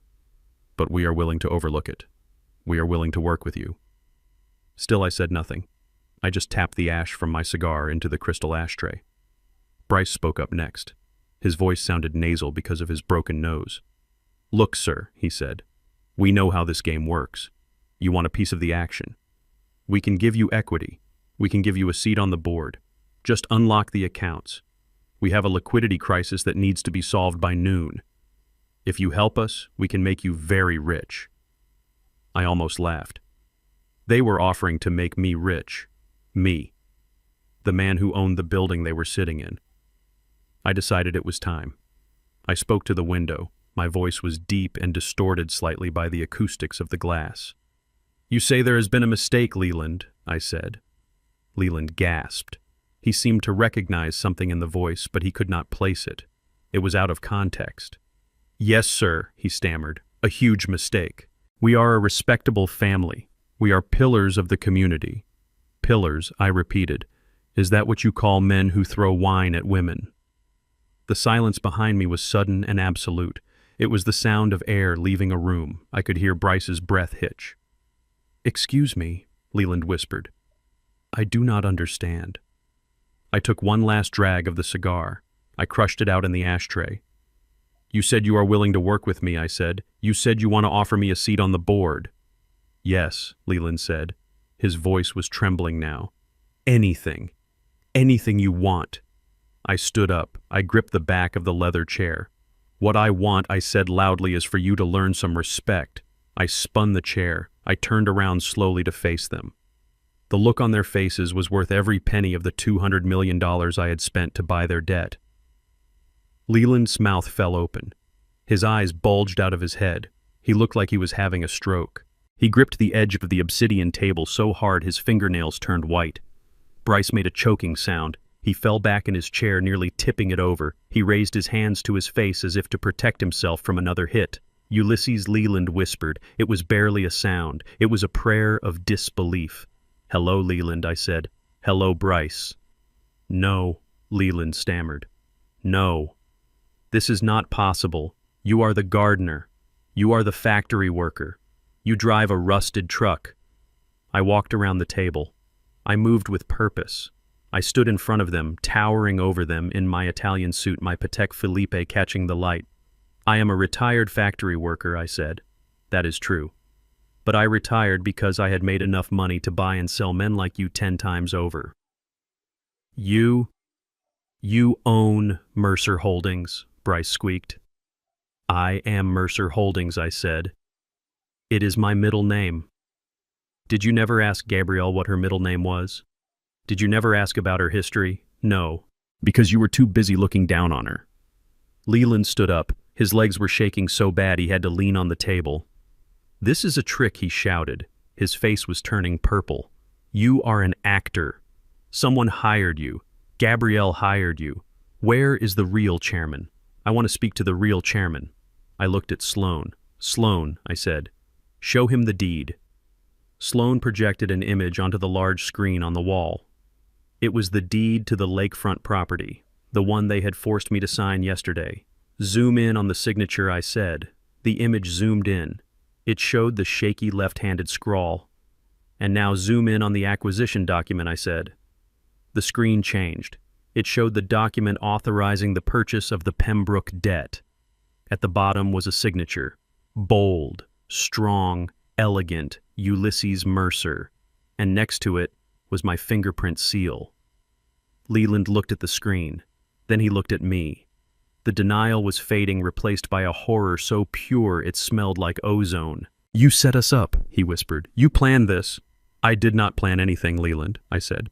I was happy to live my quiet life. I was happy to let you play the big shot. But then you hurt my daughter. I leaned across the table. I got right in his face. You threw wine in her face, I hissed. You called her a peasant. You made her scrub your floor. And you, Bryce, you slapped her. You cheated on her. You stole from her. I did not know, Bryce cried. I did not know you had money. If you had known, you would have treated her better, I interrupted. And that is exactly the problem. You only respect money. You do not respect people. You do not respect loyalty. You do not respect love. So I decided to speak your language. I picked up a file from the table. I threw it down in front of them. That is the demand letter, I said. The full amount of your loans is due immediately. $215 million. Do you have it? Leland sank back into his chair. He looked small. He looked old. We do not have it, he whispered. You know we do not have it. Our assets are illiquid. We need time. You have no time, I said. You have until the end of the business day. If the funds are not wired by 5:00, I will begin seizure proceedings. I will take this building. I will take your mansion. I will take your cars. I will take the shirt off your back. Ulysses, please, Leland begged. Tears began to form in his eyes. This is our legacy. My father built this company. Do not destroy us. We are family. Family. I laughed. It was a cold, dry sound. Yesterday you told me I was not family. Yesterday you told me I was a charity case. Yesterday you made me sit at the end of the table. I walked back to my chair. I sat down. I spun around to face the window again, giving them my back. Get out of my office, I said. But Sir Bryce started. I said, get out, I roared. Sloan stepped forward. Security, she said into her headset. Escort the guests out. 2 massive guards appeared at the door. They grabbed Leland and Bryce by the arms. Wait, Leland screamed as he was dragged away. Ulysses, let us talk. We can make a deal. I can give you the company. Just leave me the house. Please, I did not turn around. I listened to their screams fade down the hallway. When the doors closed, silence returned to the room. Sloan walked over to my desk. That was effective, sir, she said. It is not over, Sloan, I said, staring at the Pembroke Tower in the distance. They still have hope. They think they can find a lawyer. They think they can find a loophole. I turned the chair back around. Call the district attorney, I said. Send over the file on Bryce's embezzlement. It is time to open the second front. Sloan nodded and walked out. I sat there alone in the boardroom. I looked at my hands. They were steady. They had wanted a war with a peasant. They got a war with a king, and the king was taking no prisoners. The security guards did not drag them all the way to the street. I told Sloan to have them held in the lobby. I wanted the spectacle to continue. I wanted the grand finale to happen in the public eye, where the receptionists, the delivery drivers, and the cleaning staff could bear witness. I took the private elevator down. When the doors opened, the scene was exactly as I had predicted. Leland Pembroke was not leaving quietly. He was clinging to the reception desk like a barnacle clinging to the hull of a sinking ship. He was screaming. His face was a map of broken veins and desperate sweat. He was on his phone yelling into the receiver. "I want the police," he screamed. "I want the FBI. I have an intruder, a squatter. He has hacked our systems. He has falsified legal documents. Send everyone." He saw me step out of the elevator. His eyes lit up with a manic glee. He pointed a shaking finger at me. "There he is," he shouted into the phone. "That is the imposter. He is right here. Hurry up before he escapes." I walked across the marble floor of the lobby. My footsteps echoed sharply.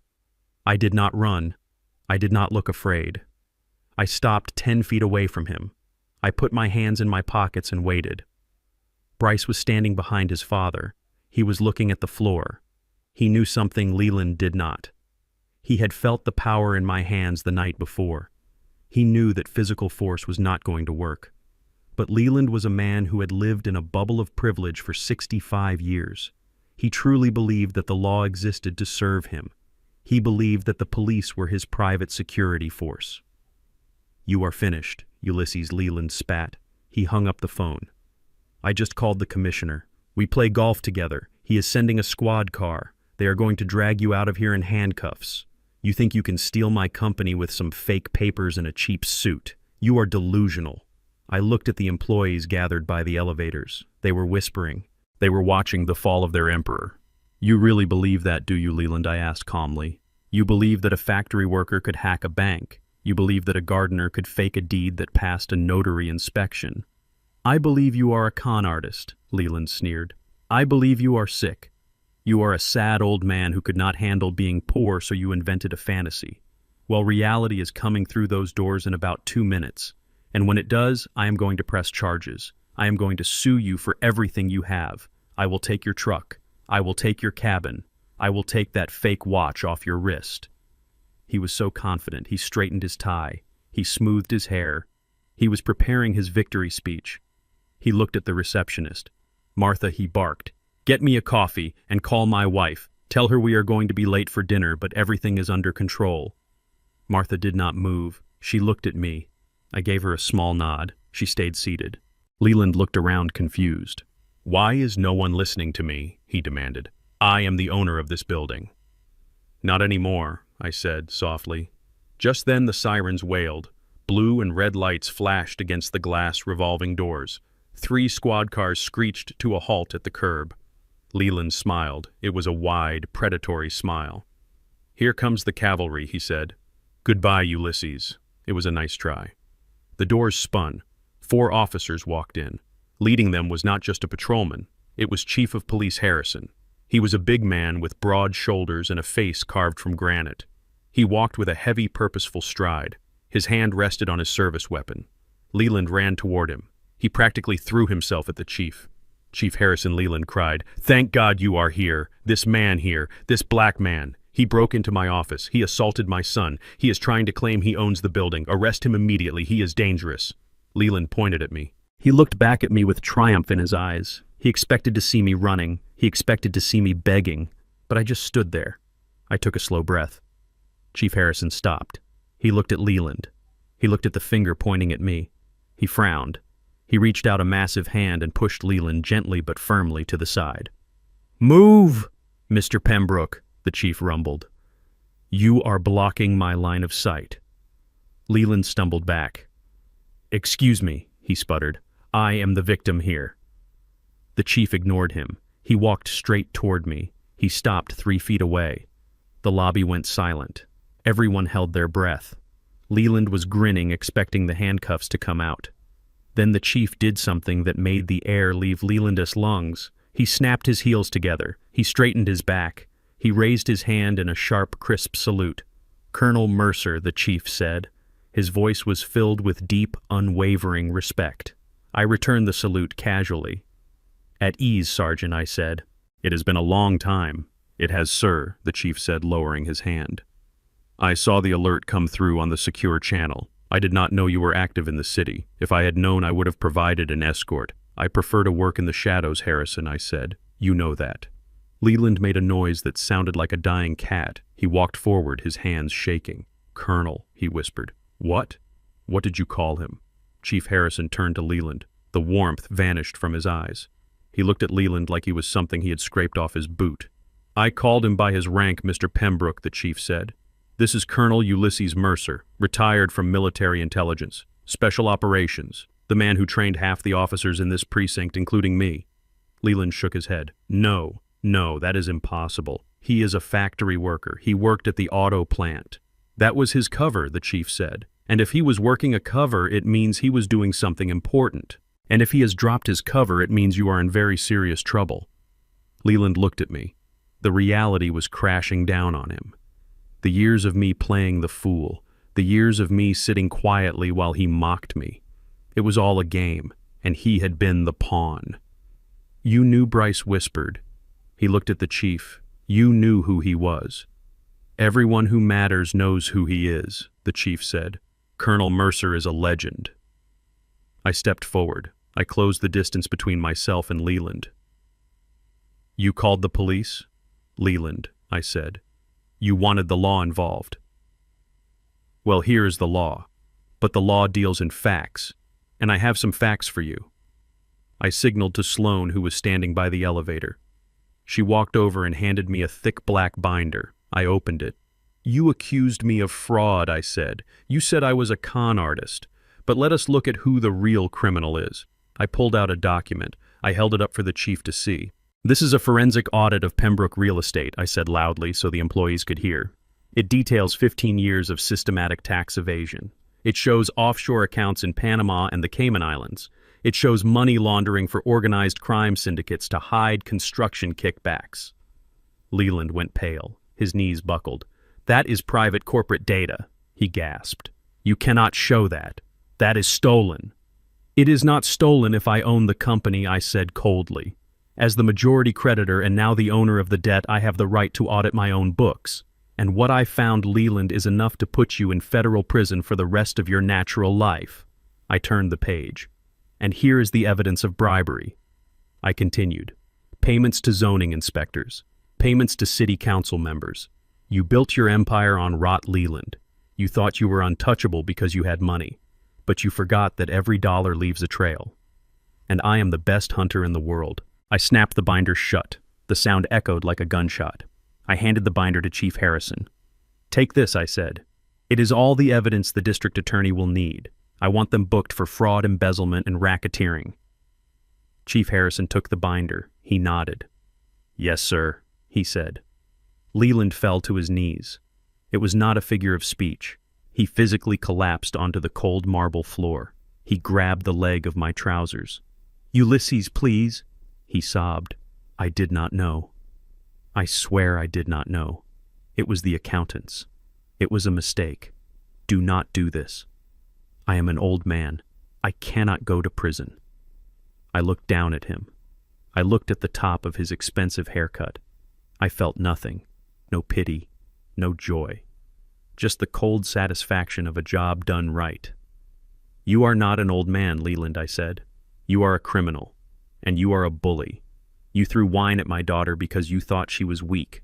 You tried to steal my land because you thought I was stupid." I leaned down close to his ear. "I do not just own your debt," I whispered. "I own your freedom. I hold the power of life and death over your legacy. You are going to die in a cell, Leland, and you are going to die poor." I stood up and brushed his hand off my leg. "Get him out of my sight," I said to the chief. Chief Harrison signaled his men. 2 officers grabbed Leland by the arms and hauled him up. He was weeping openly now, snot running down his face, begging for mercy that was not coming. Bryce tried to run. He turned toward the revolving doors, but the other 2 officers were faster. They tackled him before he could take 3 steps. I watched as they were handcuffed. I watched as they were dragged out of the building they used to rule. I watched as the employees they had mistreated for years took out their phones and started filming. The chief lingered for a moment. "Is there anything else, Colonel?" he asked. "No, Harrison," I said. "Just make sure the press gets a good photo of them in the back of the squad car." "Will do, sir." The chief turned and walked away. I stood alone in the center of the lobby. The silence returned. The employees were staring at me. They looked scared. They did not know what kind of boss I would be. I looked at Martha, the receptionist.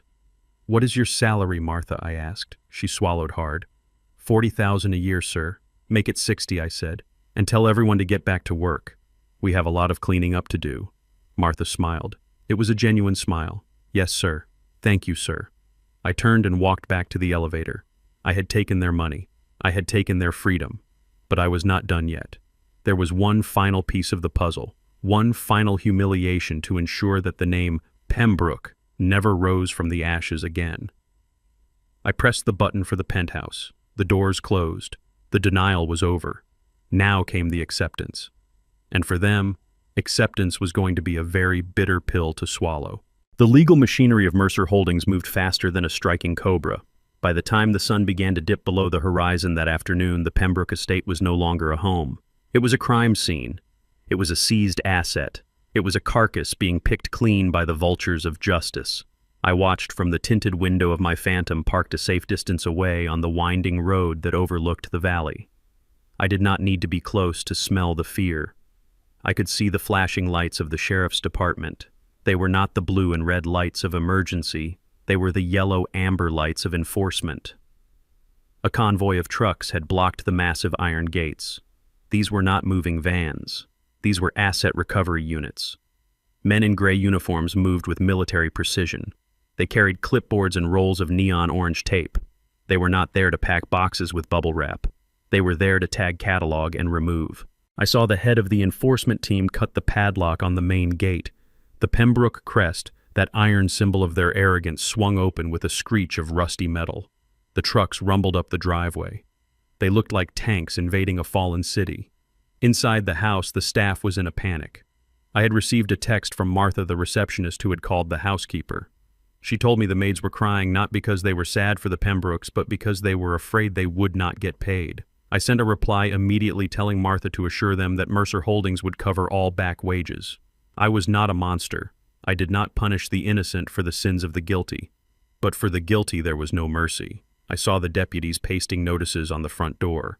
Large, bright paper that screamed eviction and seized. They were like scarlet letters branded onto the mahogany wood. The neighbors were starting to gather. The doctors and lawyers and CEOs who lived in the surrounding mansions stood at the ends of their driveways. They held glasses of wine. They whispered. They pointed. In this world, social death was far worse than physical death, and the Pembrokes were dying a very public death. I saw the repo men hook up the cars, the Bentley, the Mercedes, the vintage Jaguar Leland loved more than his own son. One by one they were dragged up onto the flatbeds. The sound of their tires screeching against the asphalt was the only protest they could offer. Then came the climax of the afternoon. A taxi pulled up to the gate. The door opened and Bryce stumbled out. He had been released on bail pending his hearing, likely paid for by the last scraps of credit he could find, or perhaps a loan from a foolish friend. He looked like a ghost. His suit was torn, his nose was bandaged, his hands were shaking. He ran up the driveway. He tried to stop the tow truck driver who was securing the Bentley. "Stop," he screamed. "That is my car. You cannot take that. My lawyer is calling the judge right now." The driver did not even look at him. He just kept ratcheting the strap down. Click, click, click. The sound of inevitability. Bryce ran to the front door. He tried to open it. It was locked. The locks had been changed an hour ago. He pounded on the wood. "Open the door," he howled.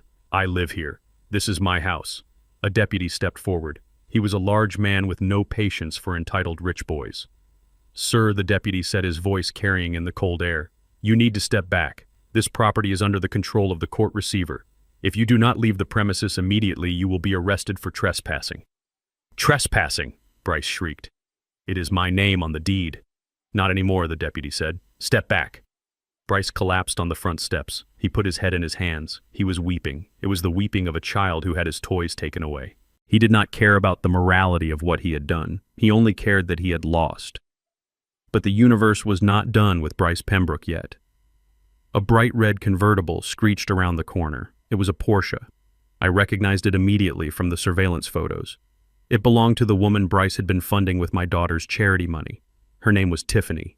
She was young, beautiful, and completely ruthless. She slammed the car into park right in the middle of the driveway, blocking the tow trucks. She jumped out. She was wearing a fur coat and sunglasses even though the sun was gone. She held a phone in her hand and she was filming. "Bryce," she screamed. Bryce looked up. For a second, hope flickered in his eyes. He thought she was there to save him. He thought she was there to comfort him. "Tiffany," he said, standing up. "Thank God. You have to help me. They are taking everything." Tiffany did not offer a hug. She marched up to him, her phone held high, the camera lens pointing directly at his battered face. "You liar," she yelled. "I went to the dealership today. I went to get the oil changed, and do you know what they told me? They told me the lease was canceled. They told me the car is reported stolen." Bryce stammered. "Tiffany, listen. It is a misunderstanding. My accounts are just frozen temporarily." "Temporary," she laughed. It was a cruel sound. "I saw the news, Bryce. You are broke. You are indicted. You are nothing." She got right in his face. The neighbors were watching. The deputies were watching. The tow truck drivers stopped working to watch, and the internet was watching too.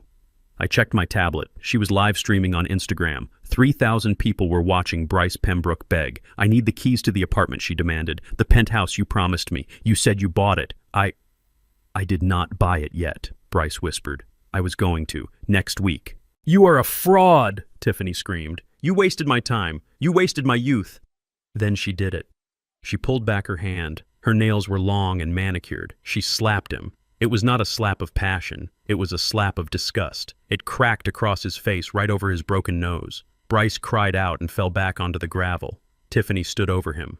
"Do not ever call me again," she said. She turned to her phone camera. She fixed her hair. "See that girl," she said to her followers.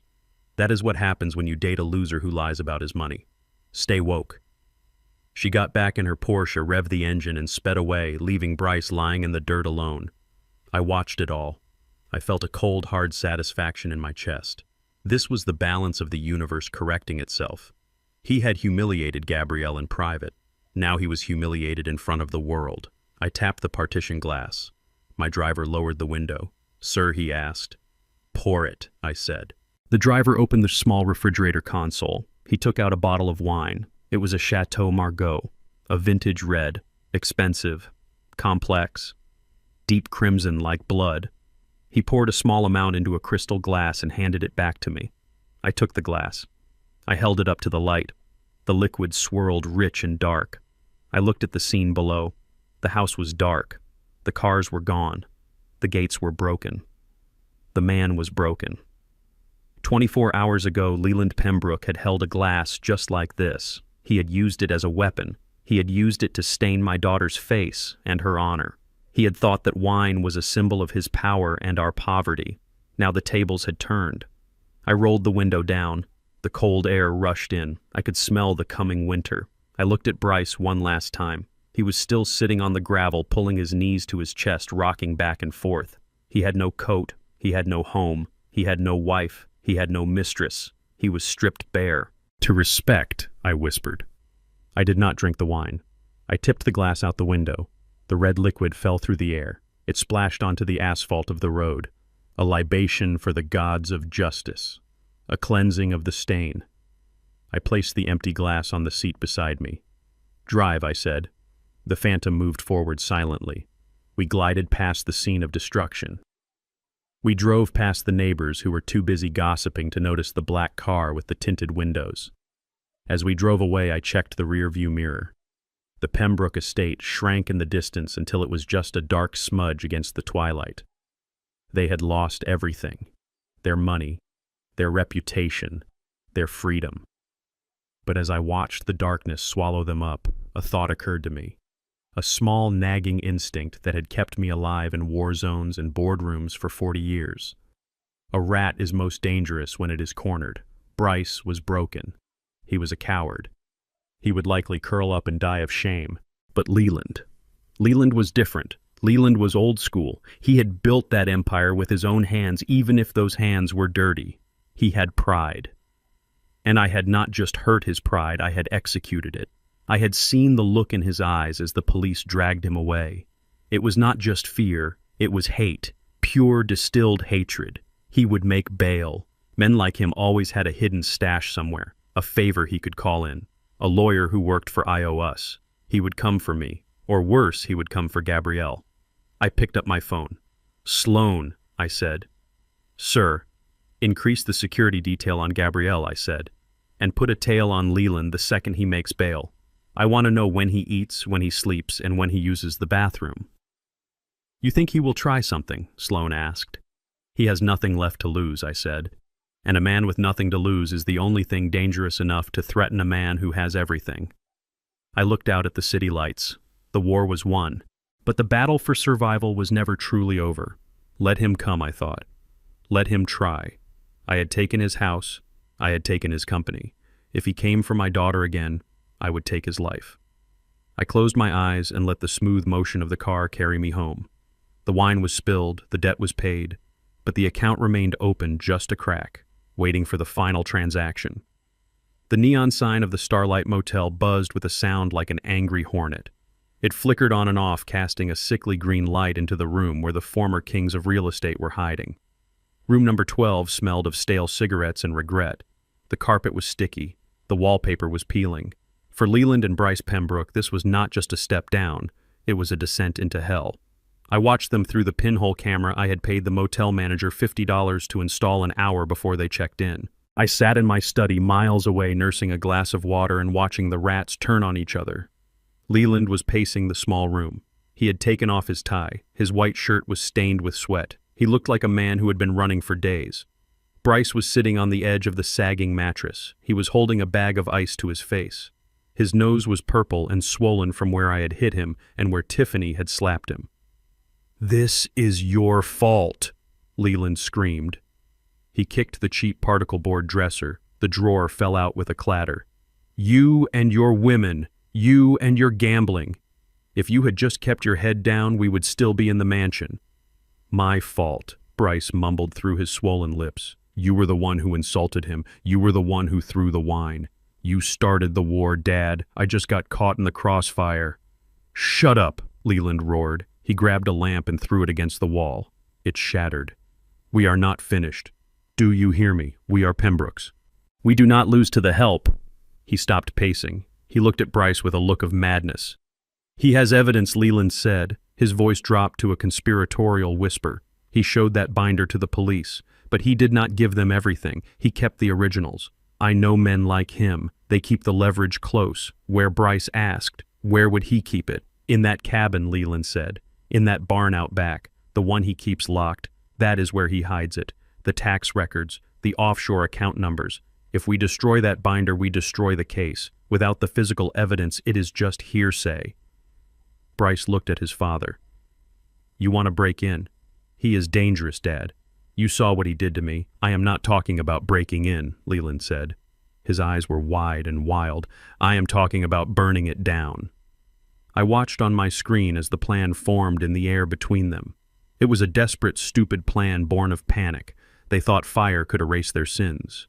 They thought that if they burned my barn, they would burn away the truth. "I need you to call Razor," Leland said. Razor, Bryce asked. "The drug dealer.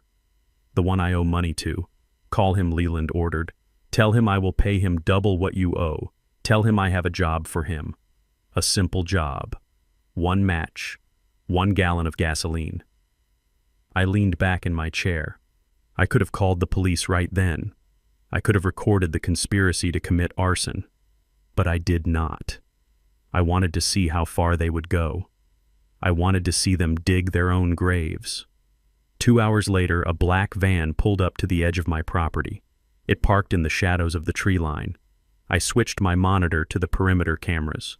3 men stepped out of the van.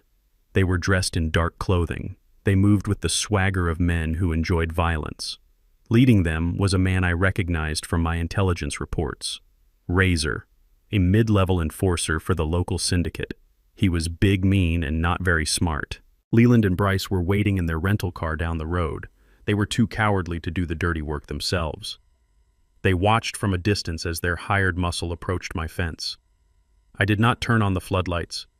I did not release the dogs. I let them come. Razor and his 2 goons cut the wire fence.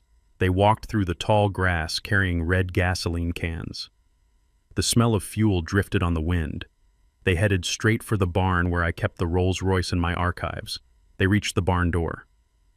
Razor pulled out a crowbar. He was about to pry the lock when he stopped. He shone his flashlight on the door. There was a sign there. It was small. It was brass.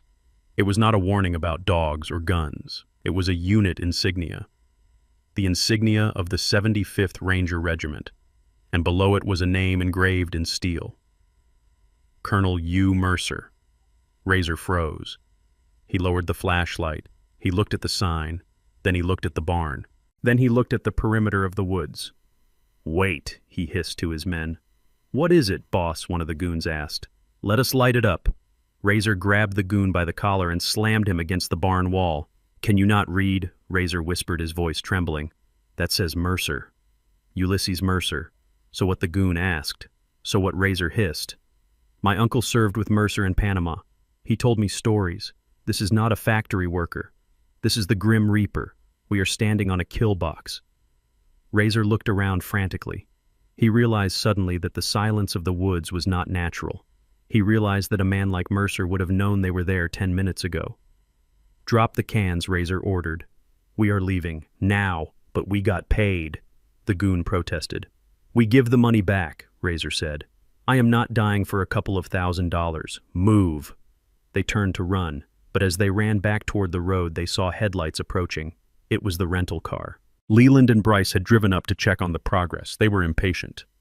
Bryce rolled down the window. "Why are you stopping?" he yelled. "Why is there no fire? Do it! Burn it down!" Razor stopped running. He looked at Bryce. He looked at the man who had sent him into a death trap without a warning. "You set us up," Razor said, walking toward the car. "What?" Bryce stammered. "No. Just do the job." Razor reached through the open window. He grabbed Bryce by his tie and dragged him halfway out of the car. "You sent me to hit a colonel," Razor shouted. "You sent me to hit the ghost. Did you want me to die?" "I did not know," Bryce screamed. "Let go of me." Razor did not let go. He opened the car door and pulled Bryce out onto the dirt road. Bryce scrambled, trying to get away, but Razor was faster and much stronger. "You owe me for the risk," Razor growled. He raised his heavy boot. "No, please," Bryce begged. "Not the face." Razor did not aim for the face.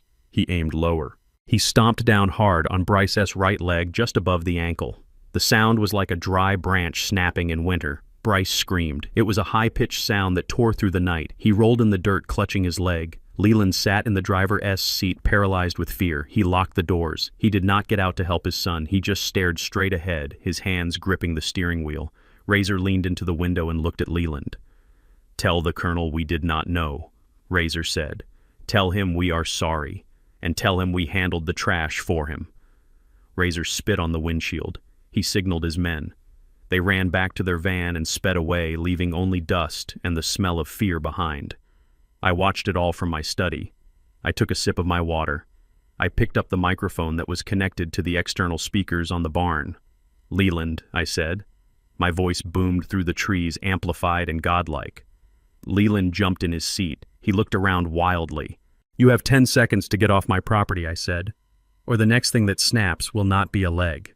Leland did not hesitate. He did not look at his screaming son lying in the dirt. He slammed the car into reverse. He backed up wildly, hitting a fence post. Then he shifted into drive and floored it. He left Bryce there. He left his own son writhing in agony on the cold ground with a broken leg. I watched the taillights disappear. I sighed. I stood up and walked to the door. I could not leave Bryce there. I was not a monster. I walked out into the night. My dogs trotted beside me. Bryce was sobbing. He looked up and saw me standing over him. I was silhouetted against the moon. "Please," he whispered. "Please help me." He left me. He just left me. I looked down at him. "I know," I said. "That is who he is, Bryce. That is who he has always been." I took out my phone. I dialed 911. "I have a trespasser on my property," I told the operator. "He appears to have fallen and injured his leg. Send an ambulance. And send the police." I hung up. I crouched down next to Bryce. "You tried to burn my house down," I said softly. "I am sorry," Bryce wept. "I am so sorry. I did not want to. He made me." I stood up. "Violence is a tool, Bryce," I said. "But if you do not know how to use it, it will always turn around and hurt you." I turned and walked back to the cabin. I left him waiting for the sirens. The fire never started. The secrets were safe. And the Pembroke family was not just broken financially. They were broken by blood. A father who abandoned his son. A son who betrayed his father. The trap was closing, and there was nowhere left to run. I watched the GPS tracker on my tablet moving rapidly across the map. The red dot representing Leland Pembroke was not heading to the hospital. It was not heading to the police station to confess. It was heading to a storage facility on the outskirts of town and then straight toward the old private airfield near the coast. I sat in my study, a glass of water in my hand, shaking my head. A father with any shred of humanity would have turned the car around. He would have crawled back to my gate on his hands and knees to beg for help for his injured son. Bryce was lying in the dirt with a broken leg, screaming in pain until the ambulance I called arrived. But Leland did not care. In his mind, Bryce was already a casualty of war. Bryce was dead weight, and Leland Pembroke was a survivor. The camera feed from the motel room showed me what he had done before he fled. He had returned there for exactly 3 minutes, just long enough to rip open the lining of his suitcase and pull out bundles of cash. It was his emergency fund, his getaway money. He did not leave a single dollar for his son. He did not leave a note. He took the cash, he took his passport, and he ran. I picked up my phone. "Sloan," I said. "I am tracking him, sir," Sloan replied. "He is heading to the Northfield airstrip. We have intercepted a call he made to a private charter pilot. He offered the man $50,000 for a flight to Belize. Is the pilot compliant?" I asked. "The pilot is one of ours," Sloan said. "We bought the charter company an hour ago. The plane is on the tarmac, but the engines are cold." "Good," I said. "Let him get all the way to the steps. I want him to taste freedom before we snatch it away." I stood up.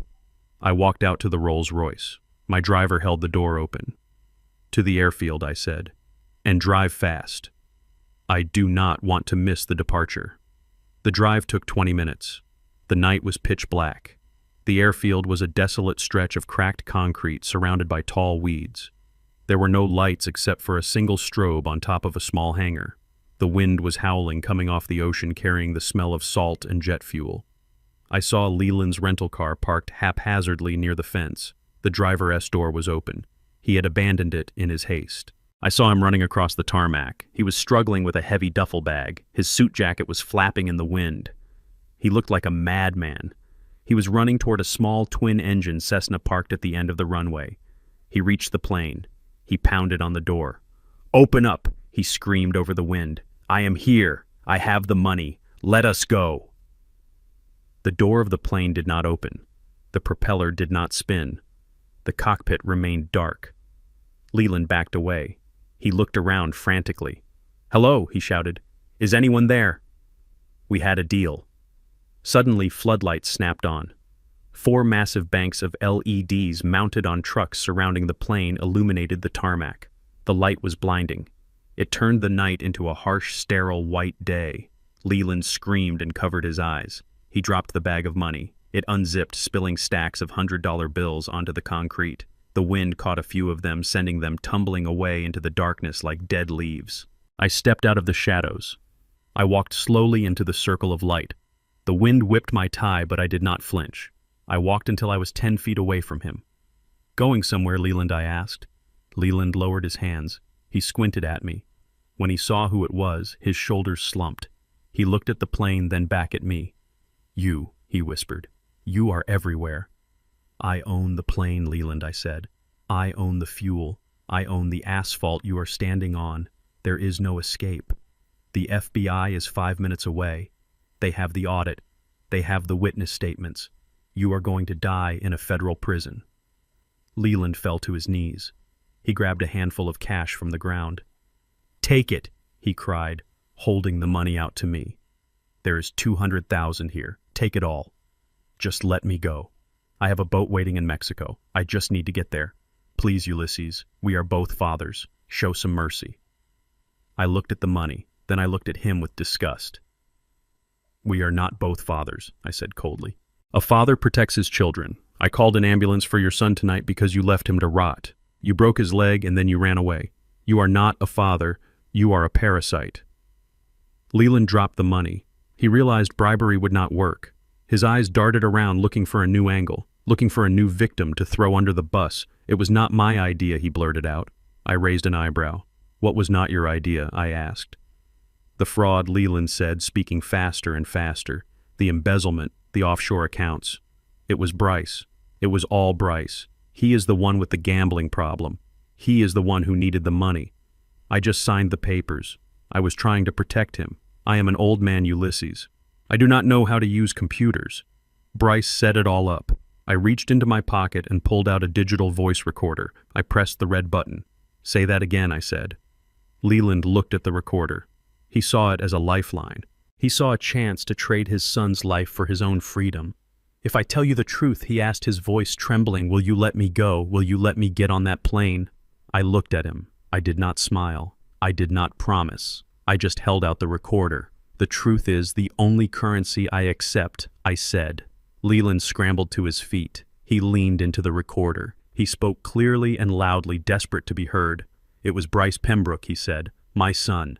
He masterminded the entire scheme. He forged my signature on the tax returns. He set up the shell companies in Panama. He stole the money from the charity. He forced me to go along with it. He threatened to expose me if I did not help him. I am innocent. I am a victim of elder abuse. Bryce is the criminal. He is the one you want. He paused for breath. Then he added the final nail in the coffin. And the arson tonight. He ordered those men to burn your barn. I tried to stop him. I begged him not to do it, but he was out of control. He is dangerous. I clicked the stop button on the recorder. I had it. The confession. The betrayal. It was complete. He had sold his own blood for a seat on a plane that was never going to take off. Thank you, Leland, I said. I put the recorder back in my pocket. Now let me go, Leland pleaded. Give me the key. Let me fly away. I gave you what you wanted. I reached into my jacket pocket. I pulled out a single piece of paper. It was folded neatly. Here, I said, your ticket. Leland snatched the paper from my hand. He unfolded it with shaking fingers. He expected a boarding pass. He expected a flight plan. Instead, he stared at a printout of a text message. It was a message from me to the FBI sent 5 minutes ago. It read, subject located at Northfield Airfield. Confession secured. Move in. Leland looked up at me. His face went white. You lied, he whispered. I am a businessman, Leland, I said. I make deals, but I never said I would let you get on the plane. I said I wanted the truth. And you just gave it to me. But I gave you Bryce, he screamed. I gave you my son. Yes, I said, stepping back as sirens began to wail in the distance. You did. And that is why you deserve what is coming. A man who sells his son is lower than dirt. Leland lunged at me. He tried to grab my throat. You bastard, he shrieked. You tricked me. I did not even take my hands out of my pockets. I simply stepped to the side.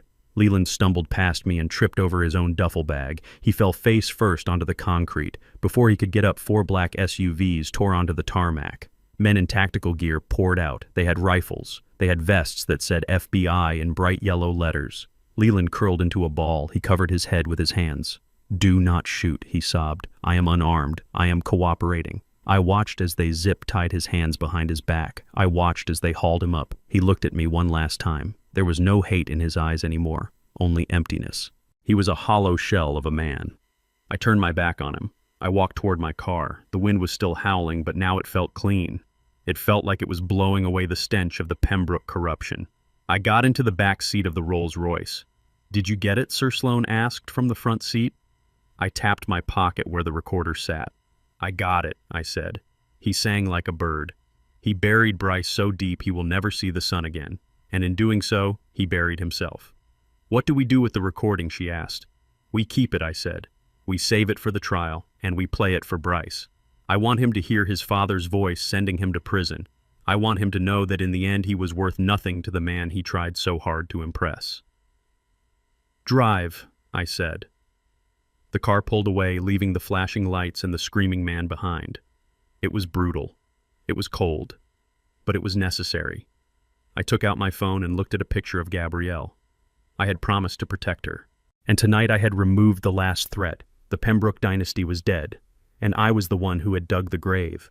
But the night was not over. There was still one act left to play. The public reckoning. The moment where the truth would be laid bare, not just for the law, but for the soul of my family. I closed my eyes and let the darkness take me home. I was tired. But it was a good tired. the kind of tired that comes after a long, hard fight that you know you have won. The boardroom of Pembroke Real Estate had seen many predators in its 40-year history. It had seen hostile takeovers and ruthless negotiations, but it had never seen a slaughter like the one that was about to happen. I sat at the head of the table. The obsidian surface reflected my face, calm and impassive. Around me sat the 20 members of the board of directors. These were men and women who had worshipped Leland Pembroke when the stock was high and who were now ready to eat his corpse to save their own dividends. The room was silent, except for the hum of the air conditioning, which was finally working again now that I owned the building. Everyone was waiting. We were not waiting for a financial report. We were waiting for the last remnant of the old regime. The double doors swung open. Bryce Pembroke entered the room. He looked nothing like the arrogant prince who had laughed at me on Thanksgiving. He was a broken thing. His right leg was encased in a heavy plaster cast from his ankle to his knee. He was leaning heavily on a pair of aluminum crutches. Click-drag, click-drag. The sound was pathetic in the vast quiet of the room. His nose was still bandaged. His face was pale and unshaven. He was wearing a suit that was clearly bought off the rack at a discount store because all his bespoke clothing had been seized by the repo men. He hobbled to the other end of the table. He gripped the back of a chair to steady himself. He looked around the room, searching for a friendly face. He found none. The board members looked down at their tablets or out the window. They smelled the failure on him. Bryce cleared his throat. It was a wet, raspy sound. "Ladies and gentlemen of the board," he began, his voice shaking.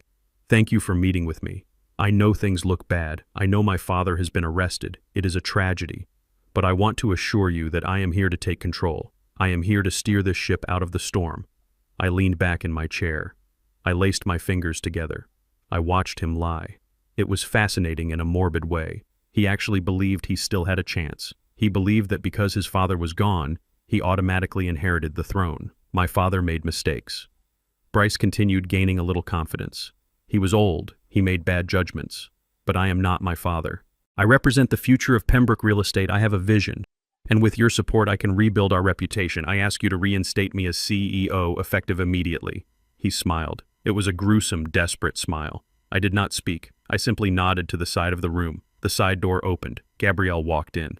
The air in the room changed instantly. If Bryce looked like a beggar, Gabrielle looked like a queen.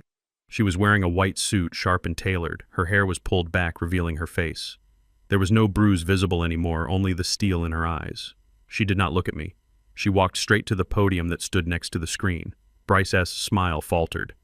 "Gabrielle," he stammered. "Honey, what are you doing here? This is a business meeting. You should go home." Gabrielle looked at him. She did not see a husband. She saw a stranger. "I am home, Bryce," she said. Her voice was clear and amplified by the microphone. "This company was built on fraud. And today we are cleaning house." She pressed a button on the console. The huge screen behind her lit up. It did not show a spreadsheet. It showed a sound wave file. Bryce looked confused. "What is this?" he asked. "The truth," Gabrielle said. She pressed play. The voice that filled the room was unmistakable. It was Leland Pembroke screaming over the wind of an airfield. It was the recording I had made the night before. It was Bryce Pembroke. Leland's voice boomed, distortion and all. My son. He masterminded the entire scheme. He forged my signature. He stole the money. He forced me to go along with it. Bryce dropped one of his crutches. It clattered loudly to the floor. He gripped the table with both hands, his face draining of blood. "That is a lie," he shouted. "That is fake. My father would never say that." The recording continued. "He is the criminal," Leland's voice said. "He is the one you want. He even ordered those men to burn your barn. I begged him not to do it." Gabrielle paused the recording. The silence in the room was heavier than before. The board members were staring at Bryce with open disgust. A father selling out his son. A son trying to blame his father. It was a snake pit. Bryce was shaking his head back and forth. "No," he whispered. "No, he threw me under the bus. He left me in the dirt, and then he blamed me." Gabrielle stepped forward. She was not done. "Your father is a liar, Bryce," she said. "We know he was involved, but he was telling the truth about one thing. You are a thief." She pressed another button. The screen changed. It was a series of bank statements. This is the account for the Mercer family. Charity, Gabrielle said, pointing to the screen. And these are the withdrawals made by Bryce Pembroke. Over $500,000 stolen from orphans and homeless shelters. Bryce looked like he was going to vomit. He tried to speak, but no words came out. And what did you spend it on? Gabrielle asked. Did you invest it? Did you save it? No. She clicked the remote again. Photos appeared. Dozens of them. Bryce at the casino. Bryce on a yacht with Tiffany. Bryce handing cash to bookies. And finally a video clip. It was the video of Bryce laughing with his friends at a bar. She is my golden goose, Bryce said in the video, his face flushed with alcohol. As long as I keep her happy, I never have to work a day in my life. She is pathetic, really, but her checkbook is amazing. A collective gasp went through the room. Bryce looked at the screen. He saw his own soul laid bare. He saw the end of his charade. Gabrielle turned off the screen. The room went dark for a second before the lights came back up. She walked over to where Bryce was standing. She stood 2 feet away from him. She was close enough to smell his fear. You called me pathetic, she said softly. You called me a goose. You thought you could use me and throw me away. Bryce looked at her. Tears were streaming down his face, mixing with the sweat. Gabrielle, please, he whispered. I was drunk. I did not mean it. We can fix this. I love you. Gabrielle reached into her purse. She pulled out a thick envelope. She slapped it onto the chest of his cheap suit. You do not love anyone but yourself, Bryce, she said. These are divorce papers. I filed them this morning. Bryce tried to grab her hand. Gabrielle, I need you. I have nothing. Gabrielle pulled her hand away as if he were burning hot. You are right, she said. You have nothing. I have frozen the joint accounts. I have invoked the morality clause in our prenuptial agreement. You get nothing. No alimony, no settlement, no house. She looked him up and down. And I am taking my name back, she said. I am not Mrs. Pembroke. That name stands for cowardice. I am Ms. Mercer, and this company is now under Mercer management. She turned to the board. I move that we remove Bryce Pembroke from all positions of authority immediately, she said. All in favor. Every single hand in the room went up, even the hands of men Bryce had known since he was a child. Bryce looked around the room. He saw the sea of raised hands. It looked like a forest of judgment. He looked at me at the head of the table. Ulysses, he begged, help me. You are a man of honor. Do not let them do this.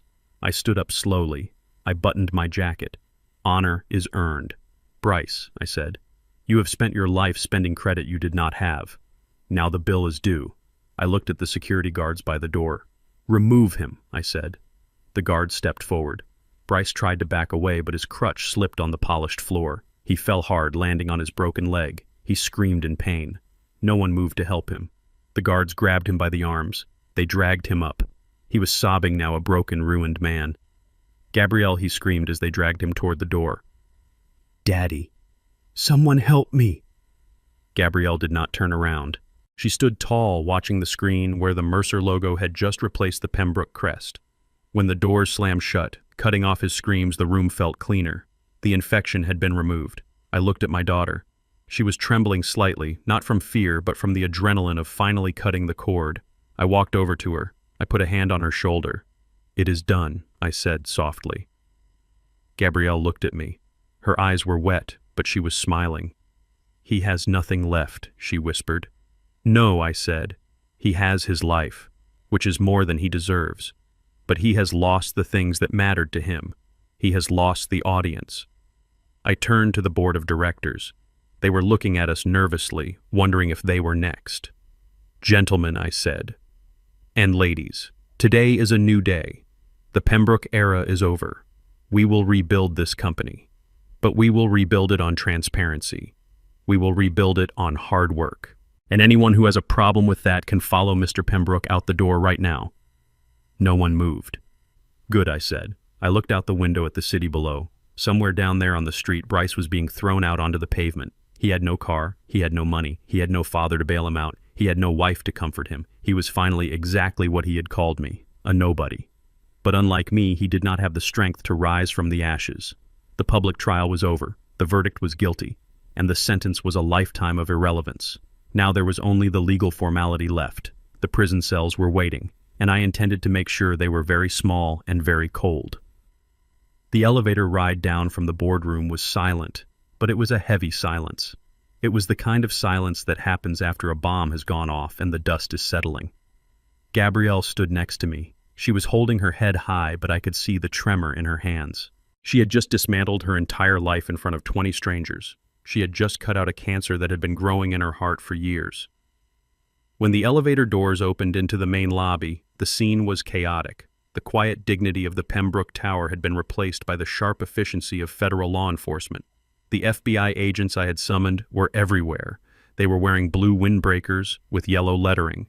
They were carrying boxes of files. They were securing the perimeter. And in the center of the room, the final act of this tragedy was playing out. Bryce Pembroke was sitting on a bench near the security desk. He was slumped over, clutching his broken leg. He looked like a discarded marionette whose strings had been cut. He was weeping softly, a sound that was lost in the bustle of the agents. But then the revolving doors spun and the main attraction arrived. 2 agents marched Leland Pembroke into the lobby. He was still wearing the disheveled suit from the airfield. His hands were zip-tied behind his back. He looked wild. His hair was standing up in tufts. His eyes were darting around the room looking for an exit that did not exist. When he saw Bryce sitting on the bench, he stopped. He tried to lunge toward his son, not to hug him, but to scream at him. "You did this!" Leland shouted, his voice cracking. "You told them everything! You weak little coward!" Bryce looked up. His eyes were red and swollen. "You left me!" Bryce screamed back. "You left me in the dirt with a broken leg and you ran away with the money. Do not talk to me about cowardice." The agents shoved Leland forward, forcing him to sit on the bench next to his son. It was a poetic image. The father and the son united in greed and now united in captivity. I stepped out of the elevator. Gabrielle walked beside me. Our footsteps echoed on the marble floor. The sound cut through the noise of the lobby. The agents saw me and nodded. They knew who I was. They knew I was the architect of this takedown. I walked until I was standing 5 feet away from the bench. I looked down at the 2 men who had ruled this city, or thought they did. Leland looked up at me, his face twisted with a mixture of hatred and confusion. Why he rasped. I waited. I let the question hang in the air. "Why did you do it?" Leland asked. "Why the charade? Why the old truck? Why the cheap clothes? If you had just told us who you were in the beginning, none of this would have happened. We would have respected you. We would have welcomed you. We would have been partners." Bryce nodded eagerly, wiping snot from his nose. "Yes," he whined. "If we knew you were rich, Ulysses, we would have treated you like a king. We would have given you the head of the table." I felt a cold laugh building in my chest, but I suppressed it. I looked at Gabrielle. She was watching them with a look of absolute pity. I took a step closer. I wanted them to hear every word. I wanted this lesson to be burned into their brains for the long, cold nights they were about to spend in a cell. "You think my money is who I am?" I asked, my voice low and steady. "Of course," Leland spat. "Money is everything. Money is power. Money is respect. If you hide your money, you are hiding your worth. You trapped us. You acted like a peasant to trick us into treating you like one." I shook my head slowly. "I did not trick you, Leland," I said. "I gave you a test." I looked around the lobby. The receptionists, the security guards, the FBI agents, they were all listening. "When my wife Esther died, I made a promise," I said.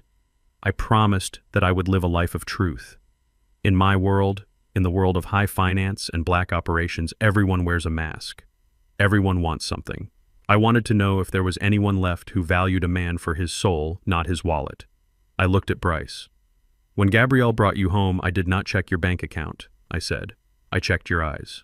I checked how you held the door for her. I checked how you spoke to the waiter. I saw the cracks even then. But I thought maybe you just needed guidance. I thought maybe if I showed you kindness, you would return it. I gave you a father-in-law who was humble," I continued. "I gave you a father-in-law who fixed your fence and mowed your lawn.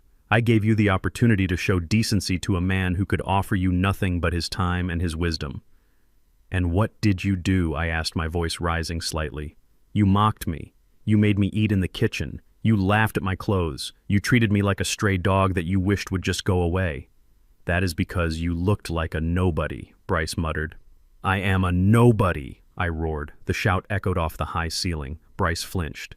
I am a nobody, I said, quieter now but with more intensity. Without my money I am just a man, and that is the point. If you cannot respect the janitor, you do not deserve the respect of the CEO. I turned to Leland. You say you would have treated me like a king if you knew I was rich, I said. I believe you. You would have kissed my ring. You would have laughed at my bad jokes. You would have poured me the expensive wine instead of throwing it at my daughter. But that is not respect, Leland, I said. That is transaction. That is prostitution. You do not love people. You love what they can do for you. I looked at Gabrielle. She was standing tall, her eyes shining with tears. My daughter fell in love with a mask, I said, pointing at Bryce. She thought you were a prince. But the moment the money stopped, the moment the lights went out, the mask fell off. And underneath, there was nothing but a frightened, greedy little boy. I turned back to them. I hid my identity not to trap you, I said. I hid it to give you a chance to be human. And you failed. You failed every single time. Leland looked down at his shoes. The fight had gone out of him. He knew I was right. He knew that his own character was the architect of his destruction. I signaled to the lead FBI agent. Get them out of here, I said. The air is bad enough in this city without them breathing it. The agents moved in. Stand up, the lead agent barked. Leland struggled to his feet. He looked old, truly old. The arrogance that had held his spine straight for decades was gone. He shuffled forward, his head bowed. Bryce tried to stand, but his leg gave out. 2 agents had to grab him under the armpits and drag him. Wait! Bryce screamed. My leg. You are hurting my leg. You should have thought about that before you sent men to burn down a house with people inside, the agent said unsympathetically. They marched them toward the exit. I watched them go. I watched the backs of their suits, the suits they thought made them superior. Now they were just costumes for a tragedy. They reached the revolving doors. Beyond the glass, I could see the police van waiting. Its back doors were open like a black mouth ready to swallow them. The press had arrived. Flash bulbs exploded like lightning storms. Reporters shouted questions. Mr. Pembroke, is it true you stole from a charity? Bryce, did you really assault your wife? Leland tried to hide his face against his shoulder. Bryce just cried louder. I watched as the agents pushed them into the back of the van. The metal bench inside looked cold and hard. Bryce looked back one last time. Through the glass of the lobby doors, through the flashes of the cameras, he found my eyes. He mouthed one word. Please. I did not blink. I did not look away. I simply watched until the heavy metal doors of the van slammed shut. Bang! The sound was final. It was the sound of a book closing. The van drove away, followed by a convoy of police cars. The sirens wailed, fading into the distance. The lobby went quiet. The employees stood frozen, unsure of what to do next. I turned to Gabrielle. She was staring at the empty space where the van had been. Her face was pale. Are you okay? I asked gently. She took a deep breath. She smoothed the front of her white jacket. I do not know, she said honestly. I feel light, like I was carrying a backpack full of rocks and someone just cut the straps. But I also feel empty. I nodded. That is normal, baby girl, I said. You are mourning, not for him, but for the time you lost, for the love you thought you had. She looked at me. He really never loved me, did he? She asked. He only loved the idea of me, or what I could give him. I took her hand. It was cold, but her grip was strong. He was incapable of love, Gabrielle, I said. He was a hollow man. Do not mourn the empty space. Fill it. Fill it with the work you do. Fill it with the people who actually care about you. I looked around the lobby at the employees who were watching us. Fill it with this, I said, gesturing to the building. You have a lot of work to do, Ms. Mercer. This company needs a leader who knows the difference between price and value. Gabrielle looked around. She saw the receptionists, the security guards, the junior analysts. They were looking at her not with fear, but with hope. They knew she was the one who had exposed the corruption. They knew she was the one who had saved the ship from sinking. She straightened her shoulders. A little bit of color returned to her cheeks. You are right, she said. I have a meeting to finish. She squeezed my hand. Thank you, Daddy, she whispered, for saving me, even when I did not want to be saved. I kissed her forehead. That is what fathers do, I said. She turned and walked back toward the elevator. She walked with purpose. The click of her heels on the marble was a steady, rhythmic sound. She was not the victim anymore. She was the CEO. I watched her go until the elevator doors closed. Then I turned and walked toward the exit. My work here was done. The wolf had hunted. The flock was safe. I stepped out into the cool evening air. The city was moving on. Cars honked. People rushed to dinner. Life continued. I walked to my Rolls-Royce. My driver opened the door. "Where to, sir?" he asked. "Home," I said. "The cabin. I needed to feed the dogs. I needed to chop some wood. I needed to take off the suit and put on my flannel shirt. I was Ulysses Mercer, billionaire. But tonight, I just wanted to be Ulysses, the old man who lived in the woods, because the old man in the woods was the one who had won. He was the one who was real." As the car pulled away, I looked at the Pembroke Tower one last time. The lights were still on, but the rot was gone. Justice, I thought, is a heavy hammer, but sometimes it is the only tool that works. I closed my eyes and let the hum of the engine lull me into a restless peace. The legal verdict was in, but the verdict of the heart would take a little longer to heal, and I would be there for that too, every step of the way. The destruction of the Pembroke Empire was swift, but the cleanup was a long, slow grind. For the next 6 months, I did not spend much time in my cabin. I spent my days in the tower that used to bear their name, supervising the demolition of their legacy. The first thing to go was the sign. I stood on the sidewalk and watched as a crane lowered the massive gold letters PEMBROOKE from the top of the building. One by one, they were cut loose and lowered to the ground. When the letter P hit the concrete, it made a hollow clang like a bell tolling for a funeral. I had it melted down. I had all of them melted down. The gold was sold, and the proceeds went to the very charity Bryce had stolen from. It was a poetic justice that I enjoyed immensely. Inside the building, the atmosphere changed.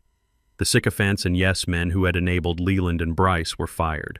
I did not give them severance packages. I gave them cardboard boxes and 10 minutes to clear their desks.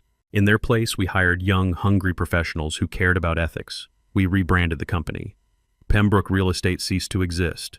In its place rose the Gabrielle Mercer Foundation. We pivoted the business model. We stopped building luxury condos for billionaires and started building affordable housing and community centers. We used the remaining assets of the Pembroke estate to fund shelters for victims of domestic abuse. Every brick we laid was a testament to the survival of my daughter. I watched Gabrielle during those months. I watched her shed the skin of the victim and grow a new layer of armor. In the beginning, she was hesitant. She second-guessed her decisions. She would look at me for approval every time she signed a check. But I did not give her the answers. I forced her to find them herself. I forced her to trust her gut. And slowly, day by day, the hesitation vanished. The soft-spoken girl who had cooked turkeys for ungrateful in-laws disappeared. In her place stood a CEO who could silence a boardroom with a single look. One evening, we were hosting a gala to celebrate the launch of the new foundation. The ballroom was filled with the city's elite, but this time they were not laughing at us. They were lining up to shake Gabrielle's hand. She looked magnificent in a black evening gown. She stood tall, her shoulders back, her head high. She was navigating the shark tank of high society with the grace of a predator. I stood by the bar drinking club soda, watching her work the room. I saw a man approach her. I recognized the type immediately. His name was Julian, a hedge fund manager with a reputation for charm and a bank account that was mostly smoke and mirrors. He was handsome in a slick, manufactured way. He had seen the news. He knew Gabrielle was single. He knew she controlled a massive fortune. He saw a lonely divorcee ripe for the picking. I watched him slide up to her. He flashed a bright white smile. He touched her arm gently, a gesture of false intimacy. "Gabrielle," he said, his voice smooth like oil. "You look stunning tonight. I can only imagine how hard this year has been for you. You must be exhausted carrying this weight all alone." I tensed up. My instinct was to step in. My instinct was to break his wrist for touching her. But I stayed where I was. I wanted to see how the new Gabrielle handled a wolf in sheep's clothing. Gabrielle did not pull away. She looked at his hand on her arm. Then she looked up at his face. Her expression was bored. "Hello, Julian," she said. Her voice was cool. "I just wanted to offer my support," Julian continued, leaning closer. "I know a thing or two about managing large assets. If you ever need an advisor or just someone to take you to dinner and help you forget your troubles, I am here. I think we could be a power couple, Gabrielle. You have the heart and I have the financial brain." He winked.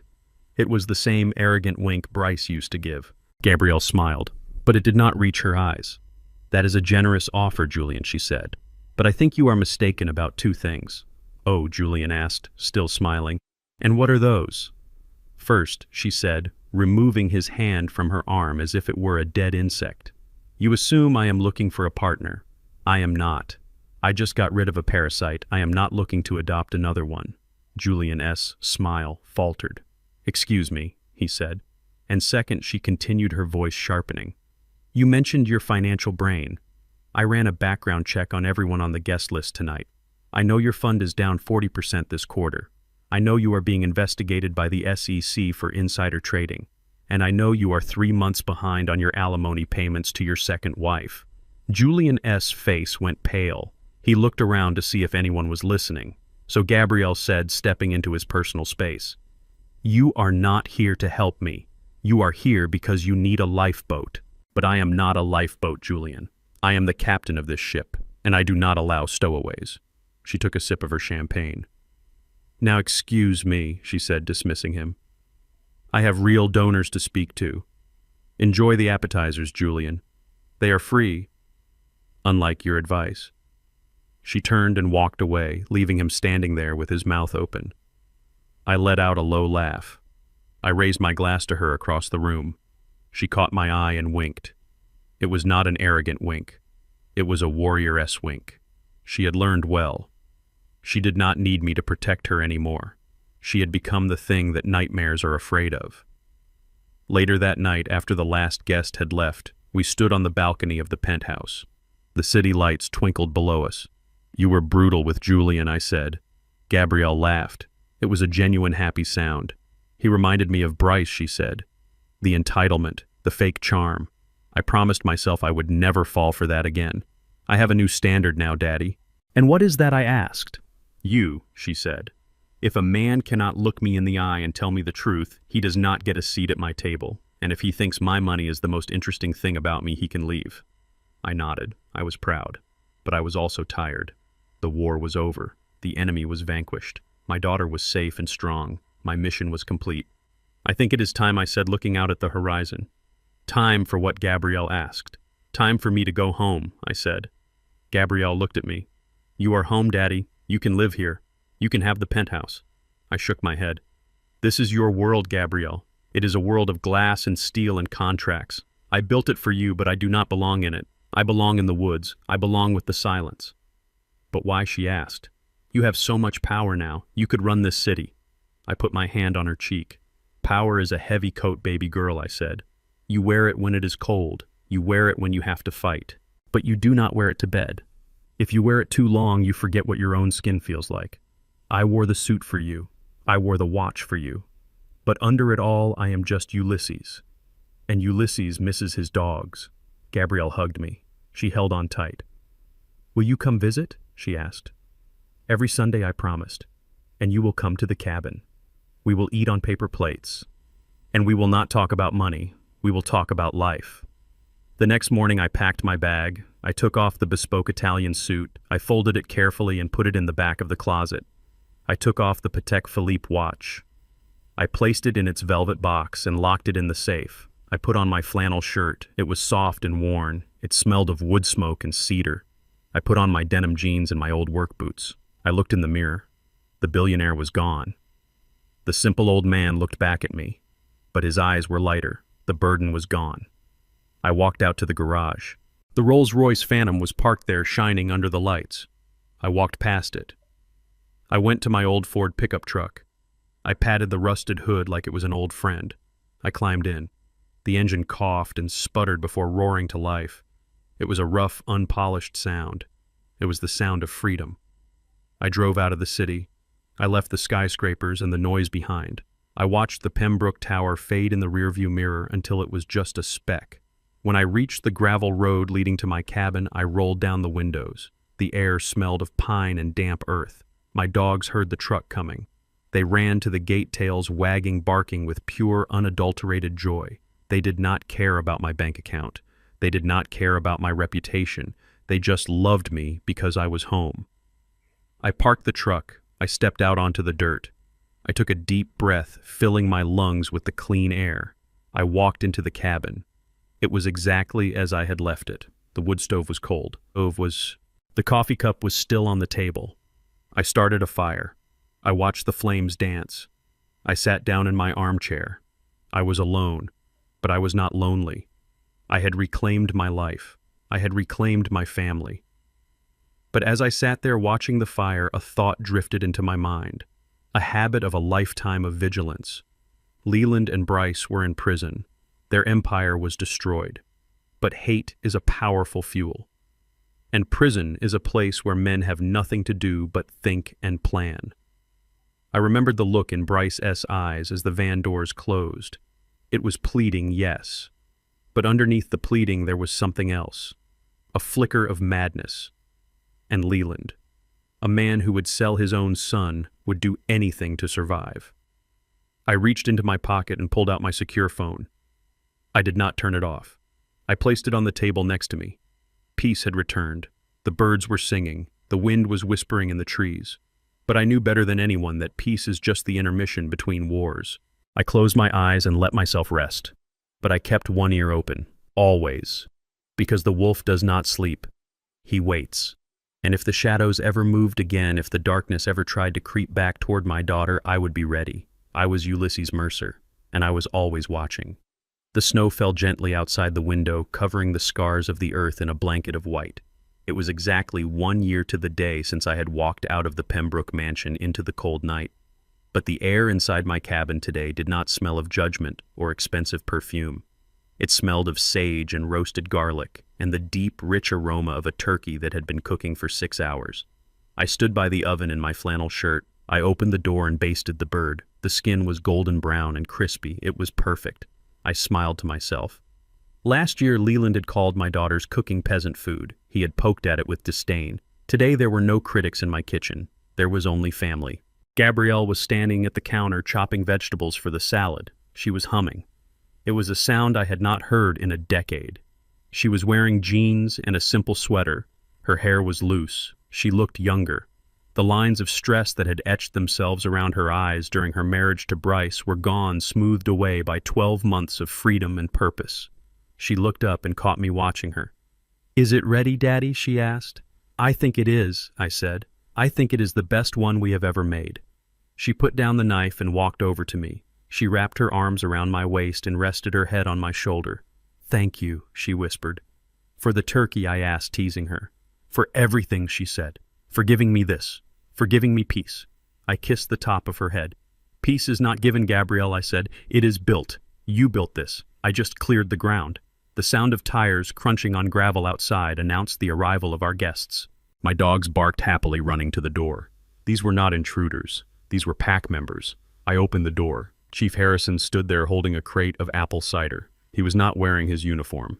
He was wearing a thick wool sweater that made him look less like a lawman and more like a lumberjack. Beside him was Sloane. For the first time since I had known her, she was not wearing a black suit. She was wearing a red dress. It was a shocking splash of color. She held a pie box in her hands. "Permission to enter," Colonel Harrison boomed, his voice full of warmth. "Permission granted, Sergeant," I said, shaking his hand. "But leave the rank at the door. Today I am just Ulysses." Sloane walked in and handed me the pie. "It is pecan," she said. "I made it myself. And before you ask, sir, I did not use a recipe algorithm. I used my grandmother's cookbook." I laughed.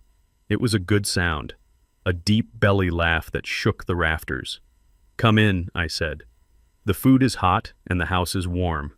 We gathered around the table. It was not a long mahogany table like the one at the Pembroke estate. It was a round oak table I had built with my own hands 30 years ago. It was scratched and worn, but it was solid. There were no assigned seats. There was no head of the table. We sat in a circle, equals in every way. I brought the turkey out and placed it in the center. The steam rose up, carrying the scent of rosemary. Gabrielle poured the wine. It was a bottle of Pinot Noir. Not the most expensive bottle in the world, but a good, honest wine. She filled Harrison's glass. She filled Sloane's glass. She filled mine. I watched her hand. It was steady. 1 year ago, a hand just like this had held a glass just like this. and that hand had turned a celebration into a war. Leland had used wine as a weapon to humiliate us. He had tried to wash away our dignity with red liquid. I picked up my glass. The ruby liquid caught the light of the fire. Everyone stopped talking. They looked at me. I looked at Harrison, the man who had helped me arrest the corruption. I looked at Sloane, the woman who had dismantled the financial empire of our enemies. I looked at Gabrielle, the daughter who had risen from the ashes. To family, I said. To family, they repeated in unison. And then I added the words that had been burning in my heart. And to the people who know that you cannot buy loyalty, I said. You can only earn it. We drank. No one threw the wine, no one sneered, no one checked their watch. Harrison tore into a drumstick and groaned with pleasure. "My God, Ulysses," he said. "If you ever open a restaurant, let me know. I will quit the force tomorrow." Sloane laughed. It was a rare, beautiful sound. She was relaxed.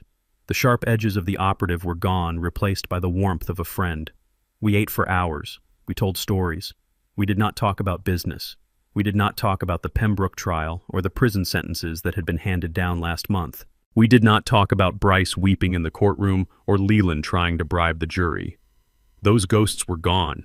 They were locked away in concrete boxes where they belonged. We talked about the future. Gabrielle talked about the new community center the foundation was building. Harrison talked about his grandson's baseball team. Sloane talked about taking a vacation for the first time in 10 years. I sat back and watched them. My heart felt full. It was a different kind of fullness than the satisfaction of a mission accomplished. It was the fullness of a garden that has finally bloomed after a long, hard winter. As the evening wound down and the fire burned low into glowing embers, I excused myself. I walked to the mantel above the fireplace. There was a photograph there in a simple silver frame. It was Esther. She was laughing in the photo, her hair caught in the wind. It was taken on this very property 40 years ago, before we had money, before we had power. I touched the glass. "We did it, Essie," I whispered. "The girl is safe. The wolves are gone." I felt a presence beside me. It was Gabrielle. She put her hand on my back. "She would have loved tonight," she said softly. "She is here," I said, tapping my chest. "She is always here." I turned away from the photo and walked to my desk in the corner of the room. Sitting there on the polished wood was the black satellite phone. The brick, the device that connected me to the shadow world, the device I had used to bring down an empire, the device that Sloane called the Hand of God. It was blinking with a slow, steady green light indicating it was on standby, waiting for the next crisis, waiting for the next war. I looked at it. For a year I had kept it close. I had slept with one eye open, waiting for retaliation, waiting for the other shoe to drop. But the Pembrokes were gone. Their assets were sold. Their allies had abandoned them. And more importantly, I had changed. I looked back at the table. Harrison was showing Sloane a magic trick with a coin. They were laughing. I did not need to be the colonel anymore. I did not need to be the fixer. I picked up the phone. It felt heavy in my hand. Heavy with secrets. Heavy with the weight of what I was capable of. I pressed the power button on the side. A prompt appeared on the small screen. Confirm shutdown. I looked at my daughter. She was happy. She was strong. She did not need a bodyguard. She needed a father. I pressed yes. The green light flickered once and went out. The screen went black. The link was severed. I opened the desk drawer and placed the phone inside. I pushed the drawer shut. Click. It was over. I turned back to the room. "Who wants coffee?" I asked. "I do," Sloane said, raising her hand. "But only if I can have another piece of pie." I smiled. I walked back to the table. I sat down in my chair. I was just a man in a flannel shirt sitting with his family in a cabin in the woods. And for the first time in a very long time, that was enough. I am Ulysses Mercer. And I am finally home. This experience taught me that true power does not roar. It whispers. I learned that respect is not an inheritance you receive. It is a debt you pay every single day with your actions. Leland and Bryce believed that their wealth made them untouchable, but they forgot that the most dangerous man in the room is often the one who has nothing left to prove. True family is not defined by bloodlines or last names. It is defined by who stays with you when the lights go out and the heating dies. It is defined by loyalty, honor, and the courage to stand for what is right, even when you are standing alone.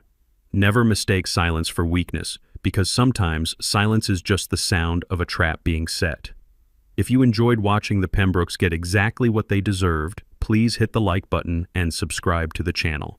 And tell me in the comments below, have you ever been underestimated by people who thought they were better than you? I would love to hear your story. Until next time, stay strong, stay humble, and always watch your six.